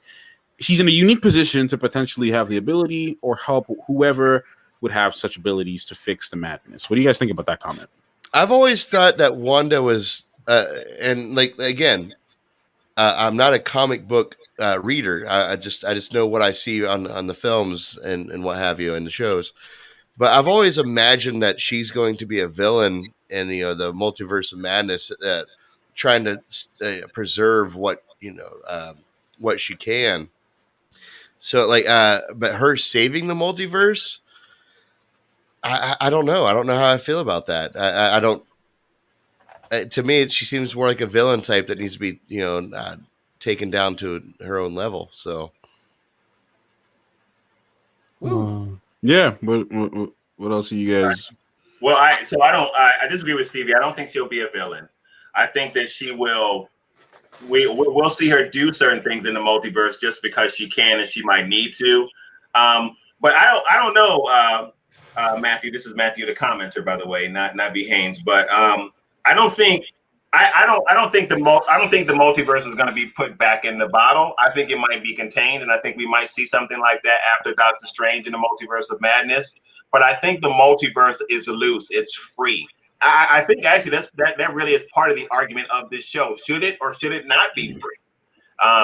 So I don't think she's going to fix it. I think it's going to do its thing, but I do think that she will have some sway on what goes on, and if that makes any sense. That's really my response to that. I'm going to second Al. I think I 100% agree with that and can't say it better. Oh, look at that. Man, don't make me cry. Team Al or Team This Stevie? is me buying you, Al. Now you're Team Durbin. Yeah. I think Wanda's going to turn up in the multiverse of madness. I think she's going to be very, very naughty. And I think the only way she's going to be stopped is by White Vision turning up, and he's going to be back to himself when it will tell his story on the side, and he'll be the one that stops her. I'm kind of Team Stevie Al. I'm sorry if on this one. I'm kind of Team Stevie on this one because I do think that, look, man, Wanda has every reason to go crazy on everybody right now. She has every single reason to do so. Yep. So I'd like to, and to piggyback off of Ramon, it's like she's gonna do anything and everything. All right, she's gonna. I don't know how far Marvel is. No, she's not going to play nice. I don't know how far Marvel is willing to take it. I don't know if she's going to be on, again, Dr. Manhattan's level. And the only reason I keep mentioning that is because I just reacted to Watchmen Director's Cut. So I just want to apologize. I just want to apologize, Matthew. I'm sorry. But now you've mentioned it again, yeah. I've got to say, right, that sequence, is it Billy Crudup who plays Dr. Manhattan in The Watchmen with the dark hair? That sequence when he becomes Dr. Manhattan, that's one of my favorite scenes in any superhero movie. I don't know why. I just think it's done so well. In that scene, the choir, man. The choir was going crazy in that scene. Sorry. But yeah, again, to piggyback off of that, I do think she will be very mean for a time until maybe White Vision or something kind of subdues. And because, look, she lost everything. Right? This girl got blamed for an accident in was it Lagos, right? That didn't go well for her. The Sokovia Accords were created mainly because of something that she did, right? She lost her brother, she lost her parents. She thought she was able to stabilize something and build something, even though it was at the expense of brainwashing and kind of like hacking everyone's mind. But like she lost that too. She lost the house that was promised to her from Vision. She lost Vision. This girl has every single reason to be mad, and I want to see. I actually want her to be mad, and I want her to. I want to see that. I don't want any. Even though I am an advocate for peace, I kind of want to see her wreck some stuff up, man. But why? So, like, I believe somebody in the chat at one point in time brought up that maybe when Wanda heard her children's voices because the multiverse opened up. So what if just completely just theorizing here. What if Doctor Strange is trying to, put the multiverse back into the main timeline, in his own way, pruning the timeline, if you will, and she's trying to stop him because she knows her children are out there in that timeline somewhere, and like that. I knew where you was going with that. That's how that's going to work. And she's definitely going to try to justify. And that's Steve B, my man. That's a good one right there. That's good. That's a good one right there. Wow. Yeah, someone just said Dan McDonald. Wanda, Mama Bear defending her cubs. She lost her kids and she wants to get them back. If there's anything that's important to a mother, is her dad, is her children. Yeah. I don't know if anyone has any more thoughts on this, Durbin. Anyone? Not really. I mean, Mama Bear, I see it. I can see that too. We got a hot take. I respect this opinion though. Loki's not a good show. I was never crazy about the character anyway. Just overly busy cash grabbing. MCU's worst. I wouldn't say it's the worst, but hey, man, if that's how you feel, that's how you feel. Let me see. In general, skim through these comments. How can you not like Loki, bro? Because he don't like it. No, but like, come on, that's like like like when someone goes to a barbecue, yeah, and you go and you think, yo, nice barbecue. So, yeah, bro, do you want some chicken? No, I don't like chicken. Who does that? Vegetarians, vegans. I'm a vegetarian, so I kind of get that. You see? I would be the one who doesn't like chicken. Yeah. Well, I gotta remember not to send you that Christmas ham, then. I have a pet pig, man. Please don't do that. Oh yeah, that's mad ugly. That's mad ugly. Yeah, you can't do that. Oh man, you told me that off. You could have reminded me of that off camera, Stevie. Now I feel just terrible. That's just so mean, Al. That's just so. How could you do that? I know it's horrible. It's horrible. It's the same, man. I was going to say about Loki though, just real quickly. It's interesting though, because I love the show, but I can see how some people wouldn't be their vibe. I could definitely see that. So I definitely respect that opinion. So. Well, I could also see how people think about that just Disney Plus in general, because that was my thoughts when Disney Plus said they were going to do these series that would tie into the MCU. I was like, oh great. Now we have to buy the subscription to know what's going on in the MCU. So, I mean, in a sense, Disney Plus is a cash grab, because this could have been its own movie for sure. But at the same time, I'm not going to blame Loki for that. So I still like the show. I'll say this. I mean, I wouldn't even say it's a cash grab, man. For me, it's like I can't be mad at a company getting their bag in a way that actually isn't scheming people. Like when you look at Jeff Bezos, one of the billionaires that I admire, this man created something that is useful to people. Yes, you don't have to get Amazon Prime. You don't have to get it, but if you get it, you're getting a lot of value for it, and they get their bag. So can you really be mad though? You know what I'm saying? Like they're getting their money and they're giving us some value for it. Now I would be mad if it was like a Paramount Plus or something. I mean, if it was like well, I'd really like to know why that guy didn't like Loki. Like what was his deal with it? I've got a good one for you. I think he actually made a comment on that. I can actually bring that up. Sorry, Ramon. I've got a good one. If it's a cash grab, I bet you play Fortnite and pay for weapon skins. I have. That's a cash grab. I have paid. I've spent over $2,000. I'm not going to be ashamed to say it. I spent over $2,000 on Fortnite when it first came out. Oh, wow. Not all at once, but when I totaled up everything over time, not all at once. I'm not crazy, but like neither am I rich. But when I totaled everything over a period of a year and doing taxes and all that, I'm like, dang, I spent $2,000 on Fortnite, and that's when I was like, nah, man, I'm done with this. I tried Fortnite once, and I didn't understand it, and that was the last time. That me and you both, Durbin. We're not gamers, so right. No, I'm into punishment games like Dark Souls and stuff like that. I like games where I like where I sit there. You jump on the bad guy's head and he's dead. That's awesome. I love that. Dark Souls, Bloodborne, all them type of games that just torture. You know what? Yeah, I remember playing on Dark Souls 3. There was this villain, and it took me like 4 days to beat her, and I was so angry. And when I finally done it, I stopped playing the game. I thought that's enough. It weren't even the end of the game. I was like, you know what? Yo, I'm done with that. But yeah, I like them kind of. All right, so not only does Joshua, he says he doesn't like Loki because of lighting, acting, etc. is just bad. He also says your example's not good, Ramon. You know,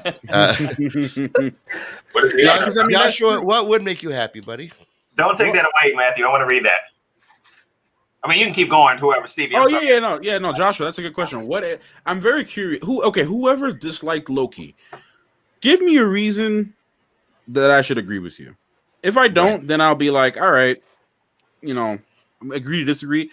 Give me a valid point, like how Durbin gave me some really good points on his disagreement with my points, and I was like, I can see where that's going. Give me a nice. It doesn't even have to be a logical reason. I would say I prefer a logical reason, but not everybody's logical. Just give me a reason, and let me see if I agree with it. I'm very curious, though. I'm very curious. And with Joshua, I was only joking. That's just my sense of humor. Not everyone's going to like everything. But that's just how it goes. That's just how it goes. Joshua, I want some barbecue chicken. So I'm getting hungry. But then again, it's my dinner time. The rest of you is past your bedtime. Speaking of chicken, I got chicken pot pie. Let me okay. Oh, that sounds so waiting good. for me outside. Oh, that sounds so good. Oh my god. Why are you doing this to me? You're about to have dinner. We're gonna end soon. I'm always curious as to why, because like I always see when people say, "Oh, I don't like something, I don't like it." I'm always curious as to why you didn't like it, and then when they give me their explanation, he's like, "It was just bad. I hated it." I'm like, "Okay, but like, why?" Yeah, why? You just gave me more. You just said the same thing, but louder. Yeah. Yeah, like if you tell me, "Hey, man, you know what?" Here's why I think Thor Ragnarok is the worst of the Thors. That's not to say it's a bad movie, but it's the worst of the Thor movies. What? Because it leaned so heavy on the slapstick. But you go to Infinity War, you have a slapstick hilarious Thor with great moments where you feel the weight of what's happening. And Thor Ragnarok did not have the balance. I mean, he had to end his world. His dad died. His friends died. And they cover it up with hitting him in the face with a ball. I'm so disappointed in you, Durbin. I'm so disappointed. Every time I do my ranking, that's what I get. Somebody in the comments going, dude, are you serious? I'm so disappointed. And I'm like, look, I like Thor Ragnarok. It's a fun movie. But as far as the Thor movies go, it didn't really have balance. It just... Anyway, that would be giving a reason why you don't like something. Yes, and I agree with that, there. That's like a nice, and I can be like, you know what, man, I respect that. Yes. Don't agree, but I respect. You don't have. That's the beauty. That's like it's a movie. Who cares? I'm with Ramon. I'm disappointed in Durbin now too because. Oh dear goodness! It's fine. It's fine. Don't worry, Durbin. I'm in your corner, brother. I got you. All right. Dan McDonald said, I didn't like Loki at the start, Avengers and Dark World Loki. I really started liking the character toward the end of Ragnarok, and now especially in this Loki show, he's a favorite. I agree with that too. He's definitely my favorite now after the show. Well, he's definitely got such a great character development, and like even more so in the show, but he already had character development leading up to the show. In a sense, like we saw him growing, but he always had that mischievous side to him. So now I'm curious, is he going to have that mischievous side to him moving forward? It seems like one of those self-awareness opportunities for him. So, well, one thing I will say though about Loki, and this might be an issue that Joshua has with them. I like the character. Sorry, cookies. But I like the character, but he is pretty dramatic. In portraying that character, even in some of his movements and his inflections. So, and maybe that's something that irritates Joshua, because I could see that being the case. Even though I do like I like the show. I like the character. Look at Durbin. Durbin, do you want to say something mean to me? Because you look like you're smiling like I'm going to get you out. No. I was reading a comment from Matthew. He said, yes, because Thor the Dark World is well balanced in its awfulness. LOL. Sorry, I was reading that comment and I was laughing. I was not trying to say anything to you. Oh, no. Al done flipped his lid around, dude. He's sizing you up, Durbin. Well, Al, you can beat the ever-living snot out of me. So, no, I don't want to make Al mad. In fact, I do like Ragnarok better than Dark World. But it's just, I have reasons why, in terms of the MCU, Ragnarok is not high on the ranking. You could be new Doug. New Doug. All right, new Doug. Yes, new Doug. See, I like that character. There's things. All right, so now I challenge Ramon and Al to both go watch his review on Ragnarok. No, seriously, and actually dive into what he's thinking and like give it a good consideration and make an honest comment below. Absorb what he has to say. Response video. Yeah, there you go. Response video. I need the tea. I need the tea. It's just an internal joke, and everybody's like, "Why is he going off on this Durbin guy? He's so nice." And then it was like, and then I'm just gonna be laughing like, Yeah, I'll do a response video. I'm gonna watch that tomorrow. Yeah. oh my god! It's all fun and Responding to games. Durbin's review. It's all fun and games. Oh, man.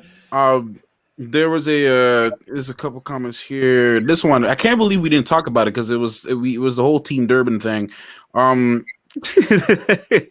this is something I was going to bring up, and I forgot they actually did the dang thing.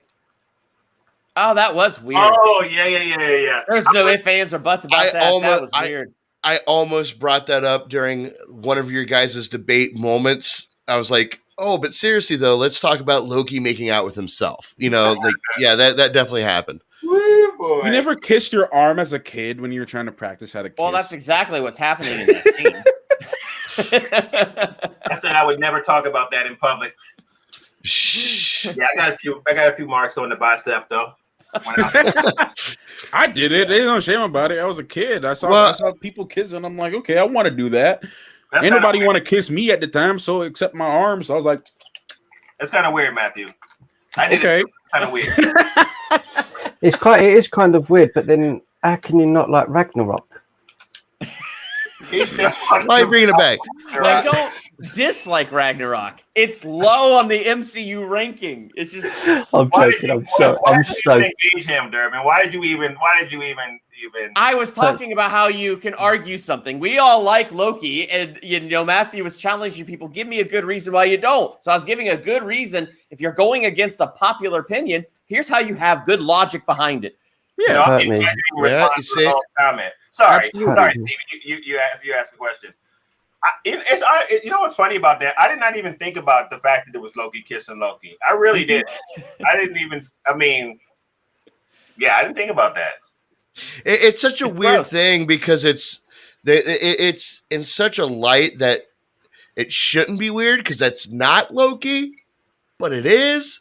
But it's a girl Loki, but it's still Loki. Yeah, it's a weird situation. She had the same parents. But you know what though? We can't be mad at it. We don't know that. Why we can't be mad at it? You know why we can't be mad at it? Why?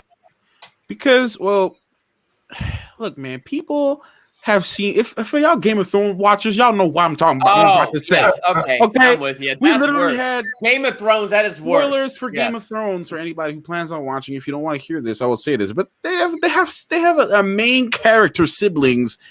Literally, I will say this. I'm thinking love, John, but it isn't. Yeah. Of course, the other ones. Making love multiple times throughout the seasons, having children. And through our watch, and most people watch of the show, we've somehow just accepted that fact. So they were effing each other, and now Loki is effing himself. But that's it's like we have somehow weirdly accepted Game of Thrones. Yeah, it's true though. It's true though because you don't. I haven't accepted. No, that. I'm just saying like what I mean by accepted is like we're like okay. They they they make love with each other, whatever. It's nasty, but it is what it is. But they even grew Jamie Lannister past all of that and made him stronger, and then destroyed his character in one fell moment of one episode. It was awful. The reason I brought that up is just because it's like it shouldn't be weird for Loki and Sylvie to make out, because it's not as bad as the Game of Thrones situations, because that's literally his sister.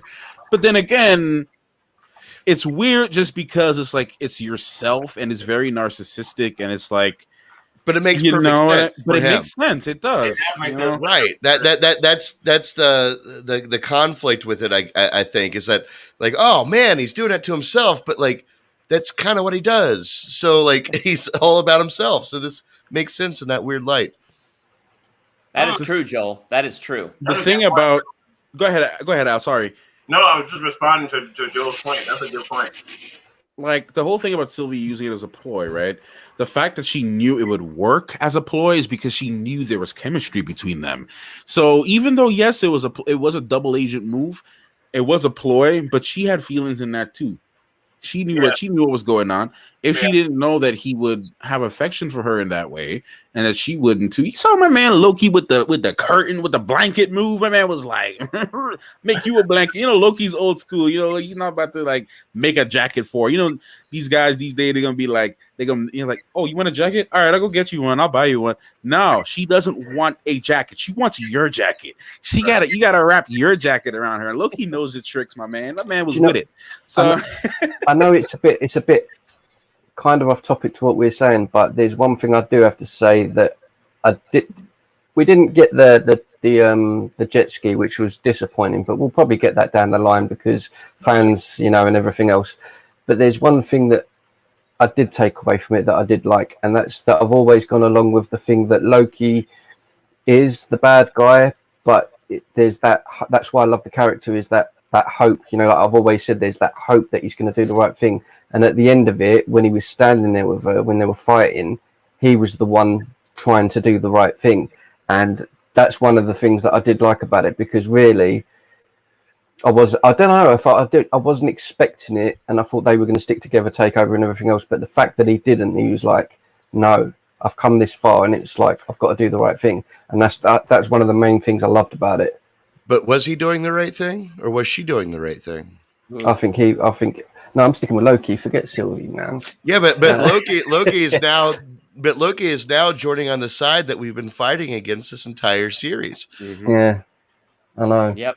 But Sylvie's like trying to fight for the freedom, but like I think it was you, Steve, who pointed out my comments for vengeance. It wasn't for like she did it for vengeance. Yep. So it's kind of like, who was right in that scenario, but then were they even being told the truth in that scenario? So it seemed like it was a lose scenario. That's an interesting point too, because like when Sylvie makes that move at the end, it does make me wonder how much her character really arced. How much did she really change? Loki, at least seemingly, we do see an arc. We see that shift in his character from beginning to end, but how much did Sylvie's character really change? She set out to do what she said she was going to do from the door. Yeah. So very true. It's true. Yeah, you're 100% right about that. So, and also another major point is I don't know if you kind of said this already, but Loki realized. Well, Loki. Okay, Matthew, gather your thoughts before you talk. Okay, Lady Sif's point about Loki ended up being true. He'll always be alone. He was alone in that end. He did all this, and he was still alone. And he was double alone too, because Moby he left. Sylvie kicked him out, so he can't get back to her, and at least without doing all that stuff again. And then now the one person that he thought he could run to doesn't even remember him. Right. It's quite a tragic character, really, isn't it? And when you think about it, because alone. His destiny is always to be, no matter what he does. But he's a survivor. Yeah, that's his point. He's going to make it through this. But that was a very good point you brought up, Matthew. Yeah. Some people or out to the look. All I'm gonna say is, man, if Loki and Sylvie were to have kids, it would have to be through some type of magic means. I don't want to think about stuff like that. Let's not take things. Do you know the internet? Do you know the internet, man? I do know the internet. People are running with this left, right, center, and everywhere else in between. Well, to be fair, since Loki is who Loki is, maybe he'll adopt kids because he was an adopted kid, right? That is so true. He's gonna absorb that integrity. That is a nice one. I do like There that. we go. I do like that one. Steve just fixed it. Yeah, that works better than the other because the other it does. And I'm like, oh no. Steve, you made Loki great again. I don't like the context the way you said that, but all right. I'm about to say the same thing. No, but that was It was a total accident too. Man, there's so much to unpack with this show, and and little time. I do have a proposal for you all. Yes. I don't know if it'll still be relevant in 2 weeks. What do you guys think about doing more research on this show and coming back and doing a final discussion? Dude, my mind is What do you already guys think about changed that? from watching it last night to tonight. Like Yeah, seriously. yeah. And watching other people's thoughts before coming in and discussing these thoughts with you, it's like there are so many layers and levels to unpack. Yeah, if we came back in 2 weeks, we would probably have I'm up for that. things to say. Yeah, I wouldn't mind giving the whole series like a binge watch. Yeah. I plan on binge watching it. Are you guys down for that? Comment section. Are you guys down for that? Oh, Not you, Steve. No. You guys and the comments. Yes, yeah. I'm down. Yeah. Oh yeah, I'm down, and I hope the comment section is down also. It'll be interesting because I'll bet you, Matthew, myself included, some of us after watching it again will come back and be like, "Oh man, I saw this, or I didn't see that before, or I didn't notice this or that." I'll bet that happens. I'm not going to say I told you so, but now you've just said that. Do you remember when I said the on the floor, Kang, the eyes? I was right. Oh yeah. Oh You were. yeah. Yes, you were. Yeah. It was luck of the dice, but yeah, it just kind of. So that's my challenge to all of you. I want you to pick out something and find something that will be another little that no one else has sort of seen yet. Because we're bound to. We're bound to when you watch it again. You're always going to just see things, aren't you? Yeah. Well, and Matthew, you seemed concerned about it being relevant, in a week or two. Maybe we can kind of put this all into a discussion of Loki and the opportunities it has in the future of the MCU. Yeah, I was thinking about. That's a good point. I was thinking about like maybe retitling it, something like revisit or Loki 3 weeks later, or Loki, or what the impact of Loki on the MCU, or something like that, something along those lines. We can workshop it, We'll talk about it around the water cooler. So, but you guys are definitely down for this. Yeah, that would be fun. Yeah, of course. Of course. Yeah, we definitely. You were going to say something now? I'm sorry about that. No, I'm not gonna bring it up because I don't want to get into it. You gotta see the difference is you have to get up at 4. I might sleep till 1 p.m. But I was gonna talk about Black Widow, but I don't want to bring it up. To be fair, I tried to watch that last night. I fell asleep, not because of the movie, because it was, I had to be up in the morning, but I fell asleep. I don't even know how that movie ends right now. I mean, I know how it ends, but I don't know how the I need to see it movie again ends before I formulate an opinion on it. I don't know. I liked it, and I thought the action was fun, but there was, I don't know. Maybe it's because it came out at the wrong time. Maybe it's because mentally I'm so far past it, and so if I saw it again, I might like it more. I didn't dislike it, but I might really like it more. I think Black Widow is going to be one of those movies that will make more sense when somebody's rewatching the MCU in continuity order. Yeah, I think so. That is my next thing that Shannon and I are planning on doing. Is now that we have gotten up to this point, we're going to rewatch everything with, in like you said, in like a story order, like where does it fall on the timeline, and watch it that way. And Disney Plus has it laid out. Yes, they do. They do have it laid out. Cool. But I actually made my own version of it because there's a couple movies I actually placed around, but I probably should follow the Disney version. I made my own too, Matthew, and it makes sense. A sad point though. I actually made a tweet about this. And it was so sad that I didn't realize this until after. But Stevie hasn't seen. I probably shouldn't talk about it. I don't want to spoil it for Stevie. Nah, it's all good. We won't spoil it for Stevie. I won't spoil it for Stevie. I'll say it in the chat. I'll say it in the chat when you see it, Steve. All right, sorry. I think I know what you're No worries. I'll down. My bad. Send everyone else the tweet so they can see. Discuss it in 2 weeks' time. Just bring it up then, and we'll just because he'll have seen it then by then. So, and just we'll have a. Oh, I'm going to watch it as soon as we leave. As soon as we're done here, I'm going to go watch it again. It'd be interesting to see what your take is too on it, Stevie, because I will say that I thought it was a really good movie. I thought it was tonally and pacing wise, there were some interesting things. I'll say that much because you haven't seen it, Stevie. And it feels a little different than the typical MCU movie. Yeah. But that's not because of placement. That's not because of when we're seeing it. It's because of how they did it. Now that's all I'll say. So cool. Check it out. It feels like a Mission Impossible meets James Bond movie, and I gotta. You know what? Well, meets Fast and the Furious, because Black Widow in this movie lives by Fast and the Furious rules, where if you drop an anvil on her head, she's going to be like, that didn't hurt. Okay, yeah, Durbin, I did see a couple of those shots, and I thought of you when I saw it. I'm like, okay, no, she doesn't have superpowers. There's no way she survived that. Yeah, some parts in the comic book she does, but okay. Anyway, right, moving on. Anyways, I think it's safe to say we could wrap this up now, and we'll definitely revisit Loki in a couple weeks' time. Give us some time to kind of rewatch it, figure out the schedules and all that. I'm still moving. I know Al's moving. Yeah. So when everybody's settled, we can, we'll figure it out from there. But I'm glad everyone in the chat is on board with this, because we definitely want to do this again. But before we go, we're gonna everybody who just joined the stream now, we're gonna have everyone here just kind of reintroduce themselves, see where people can find you, and then we can edit.